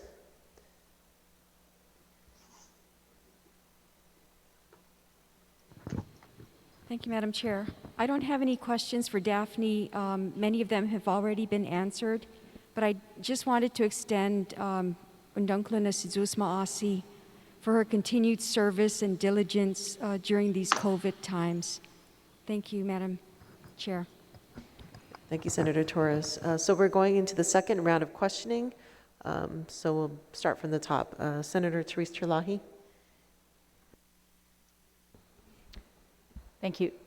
Ms. Shimizu, do you see any need for the local funding sources that are listed in this law to continue to be listed if you received a commitment that $10 million from CARES Act funds will be used? With regards to the source of funding, Senator Terlahi, that's something that is, I would have to perhaps discuss with Director Byrne and perhaps Director Carlson, because with regards to the source of funding, that's not something that generally is under the purview of DRT. Of course, we would work in collaboration with the fiscal team to make such determinations. So I'm not able to say definitively or to give a definitive answer on that question. Do you believe we should lift the $10 million cap to ensure that all applicants who apply by the deadline are entitled equally to receive the stimulus money? On the issue of a cap, as you know, I know, our legislative body went through some pretty, long hours to work to deal and address our budget. I don't know if lifting the cap is the mechanism to, or the pathway to go. I think that perhaps, in discussing with your colleagues and getting other input, maybe perhaps from other sources, it may be, I don't know if maybe the discussion may be, and I'm not sure if in Program and Salapi there maybe have been a cap on the number of dependents that qualified. So there are different ways to look at it, so that there's still ways to provide some level of assistance to our people. So again, because I'm not sure if the 10 million is sufficient, that's something that's, again, difficult for us to say. In terms of, the pathway to try to assist our people, I guess there's different ways to try to do that. One way, of course, would be to lift the cap of the 10 million. Another way could be, and again, it could be to identify, another alternative, which may be to put a cap on the number of qualified dependents. I don't know if Program and Salapi might be a good, I don't know if there was a cap on that, but, again, that might be another way. And the reason perhaps could be that just because, again, if the idea is to provide assistance, to provide some level of assistance to all of our families. But of course, as we know, the EIP didn't have such cap. And I'm not sure if the HEALS Act had passed, if that would have been something that was included. Again, so I'm not sure if that's something that, of course, the legislative body wishes to do. I'm not even sure in terms of the source of funding. Again, those are beyond the scope of our area at DRT. Has it been conveyed to you that CARES Act money would be used for this purpose? You know what, Senator Terlahi, again, on the issue of the funding, that's something that's, not my area of expertise. I know that I did share the language, in particular, the language of Bill 36735, which of course is now the Mangufa law, that the source of funding language I did share with the fiscal team so that it was clear. Again, that's something that is beyond the scope of my area of technical expertise, because that's not something that, again, DRT normally works to address or deal with. I think that in terms of our focus, of course, our focus has been trying to address the issue of the rules and regs and how we were to get these out. All right, thank you very much. Madam Chair, is this our opportunity to make amendment, or is that the next round? That would be a separate round. Okay, thank you very much. All right, thank you, Senator Terlahi. Senator Marsh Taitano. Sujulis Maasi, Madam Chair. I respectfully ask to reserve my place. At this point, it seems like all my questions are asked, and I look forward to listening to further dialogue, but I'd like to reserve time just in case some last question comes up. Yes, that's granted. Thank you, Senator Marsh. Senator Will Castro, any questions for the second round? Okay, no questions. Senator Moylan, Senator Taitagui, Senator Luis Muña, Senator Pito Terlahi, Senator Shelton, Senator Rajal, Senator San Agustin, Senator Viscoli, Senator Torres. No further questions. Speaker Munya Barnes, does she want a second round?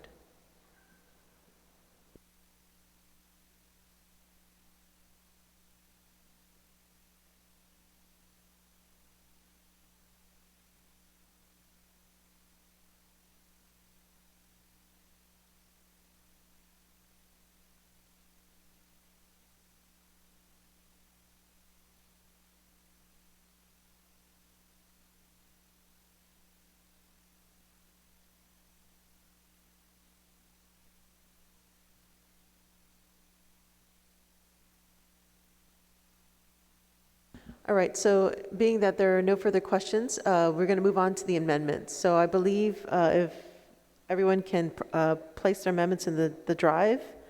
I did receive 2 amendments thus far, so we can start with those.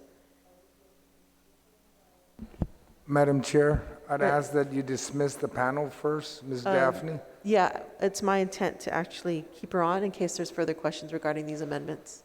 No, on the amendment portion, unless that's your rule, you wanted the panel present when we're doing the amendments? Yes. Okay. Yes. Yeah. Right. All right. Thank you for the suggestion. Okay, so we'll move on to Senator, I believe I have Senator Shelton has 2 amendments. So we can start with you. Thank you very much, Madam Chair. These are 2 amendments that were mentioned by the Director of Revenue and Taxation. One is a technical amendment, and the first one is on line 10, page 5. It's found in the drive under floor amendments under Bill 392. Sorry, pardon me. This is for Bill 392, so we're going to start with that bill Yes, first. that's correct. This is Bill 392. The amendment is very simple. It's to read, residency requirement for purposes of this act. Individuals must be residents of Guam for 2020, to strike out the year 2019 and make it 2020. And as was shared by the director, this is a change to the bill to ensure that the people who are availing of this program are Guam residents who are in fact living on Guam in the year 2020 who are affected by the coronavirus pandemic. So it's a very simple amendment, again, to change the year 2019 to 2020 for the residency requirement. Is there any discussion? Anybody willing to discuss this amendment? Are there any objections? Okay, noting that there are no objections, amendment passes. Thank you very much. And if I may, my second amendment? Yes, you may, Senator Okay. Shelton. Thank you. The second amendment is again for Bill 392 on page 6, line 17. This amendment is for the delivery of payments to change the date from from March 31st, 2020 to 2021. So this was a technical error. Of course, we can't go back in time to the year 2020 to deliver these payments. So it would be to correct it to March 31st, 2021. And this is to allow, again, the department the time that they need to open up the application period, to process all of the applications, verify qualifications, and to pay these stimulus payments out to those who are qualified, to the families qualified.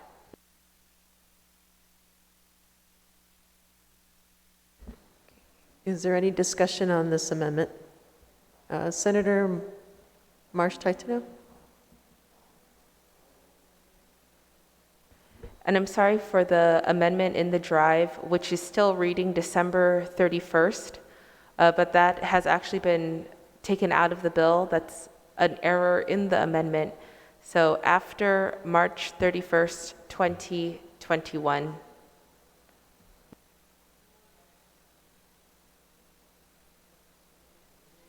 So the motion is to amend the amendment, so you're striking out December 31st? That's correct, to strike out December 31st. In addition to the To the 2021 change of date. Is there any discussion on this amendment? Yes, Senator Taitagui.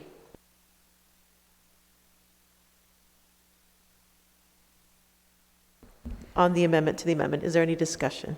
Okay, this is on line 17, page 6, correct? I just want to make sure I'm on the main amendment, that we're amending the amendment. So just want to make sure, is it Yes. line 7? Okay, thank you. Yes, that's correct.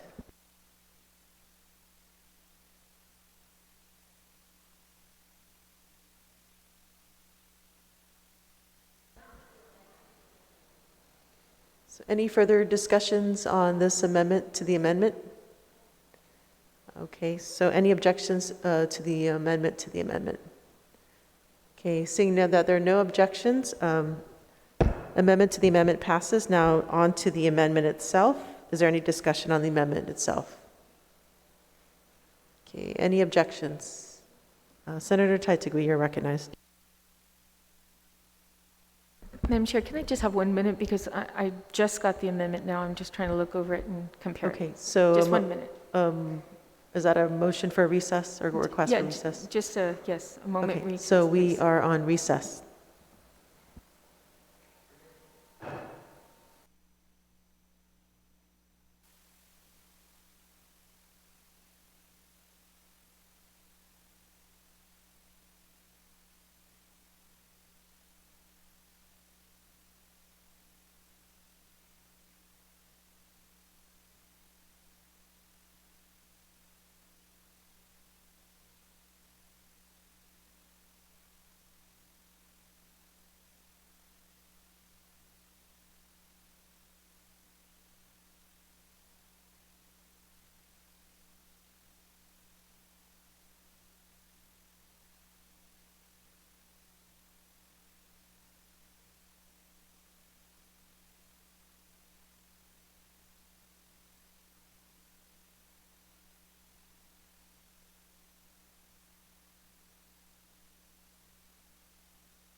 Okay, that's.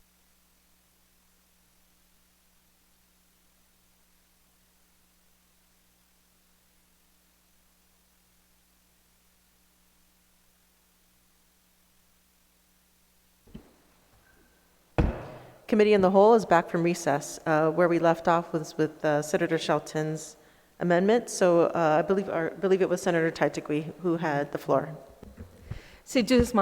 Madam Chair, and thank you for the opportunity. My Wi-Fi keeps, shutting down and going back up. So I had the opportunity to review this. And if you remember, Madam Chair, back in, first let me ask the author of this amendment. If we change this from 2020 to 2021, we were told that any CARES Act money that was given to Guam, if it's not expended by December 31st, 2020, that these funds will revert back to the federal government.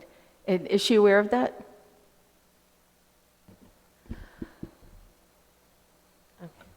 I am aware of information that certain CARES Act funding would revert back to the federal government. Yes, I heard that in the media reports. I heard that from BBMR in the past. However, this is an amendment requested by the Department of Revenue and Tax to allow them. It doesn't mean that we're not opening the application period any longer. We're allowing them to do their administrative work to pay it out. The money would be encumbered. However, they need the time, as the director stated, for their staff to be able to process all of these payments. Thank you, Senator Shelton. Senator Taitakwi, does that answer the question? Well, my concern here, Madam Chair, is that, it was presumed that this bill, the original bill that was passed into law, that we were hoping that the governor would use CARES Act funding because we all know we're in financial dire strait right now with the pandemic. And we passed a budget recently. So if the Director of Rev and Tax was first telling us that, this could be as much as $20 million, or over $10 million, that's a huge chunk of change. That if we allowed this to happen in 2021, that means December 31st, 2020, January 1st, 2021, for one whole year, the governor can go into the general fund and take monies out from general fund and special funds, by the way, and use it to pay this. Then our budget would be short, like 10 million, or not 10 million, well, depending if she's going to use it or not. The whole intent of the original bill was that she must use CARES Act money first to pay the stimulus. But what happens after December 31st, 2020, when the CARES Act funding is gone and we're extending this to 2021 of December of next year? So it just doesn't, it's worrisome, and but if the author would like to make mention of something I'm missing here, please. Yes, I'd like to clarify before. You recognize Senator Shelton. Thank you very much, Madam Chair. As I mentioned, December 31st, we struck that from the bill. And so in the amendment should only read this act after March 31st, 2021. That's what this amendment is doing now. As I mentioned, the Department of Rev and Tax only has a 30-day window for the application period. That means that they will receive all applications and know who is qualified, and this money will be encumbered. The department is asking for a little flexibility, a little time, so that they can process the payment. The money to be used, the CARES Act money, will be encumbered. It's not extending the life of the money. It's just allowing DRT a little bit of flexibility here. So perhaps, Director Shimizu, the question is, if there was a change where we would require the CARES Act money only be utilized, would we have access to the funds after December 31st, 2020, CARES funding?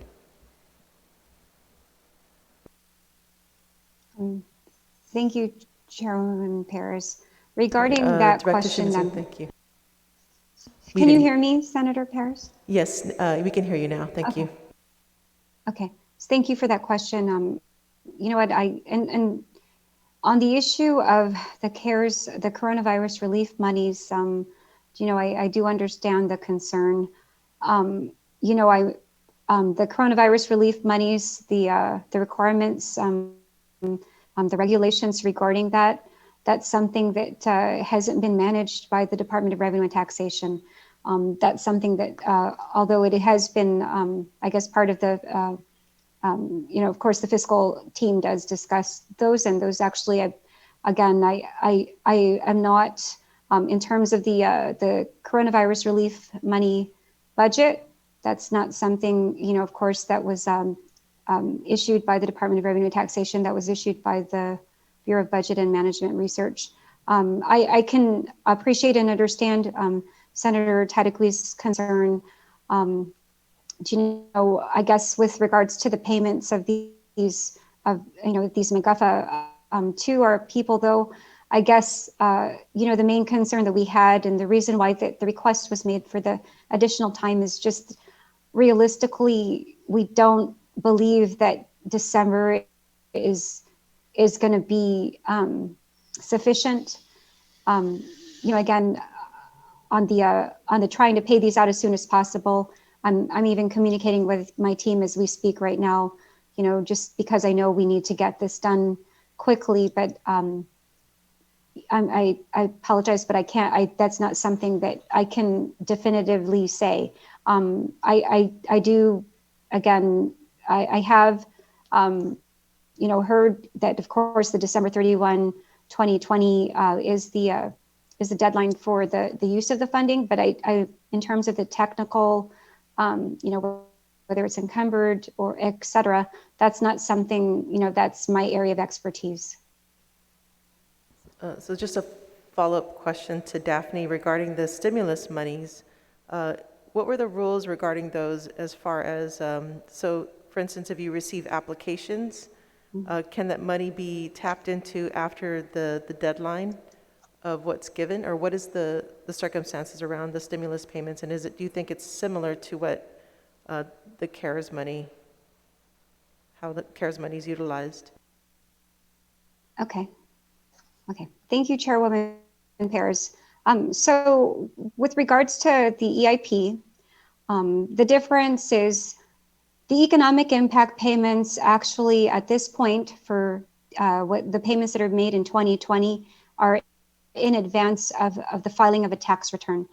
The payments, the advance payments are allowed to be made through December 31, 2020, because when we get into 2021, anybody who was not paid for whatever reason, whether it's because they were not eligible, they didn't file a return, et cetera, those people then would make a claim for that payment in their 2020 tax return, which they would file in 2021.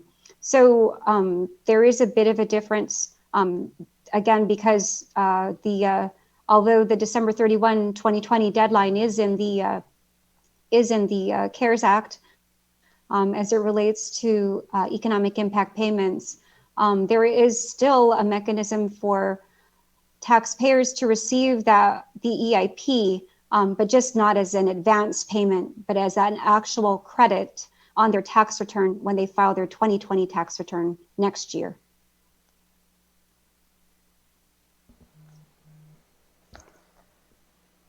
Okay, thank you. So I believe AV needs to reset.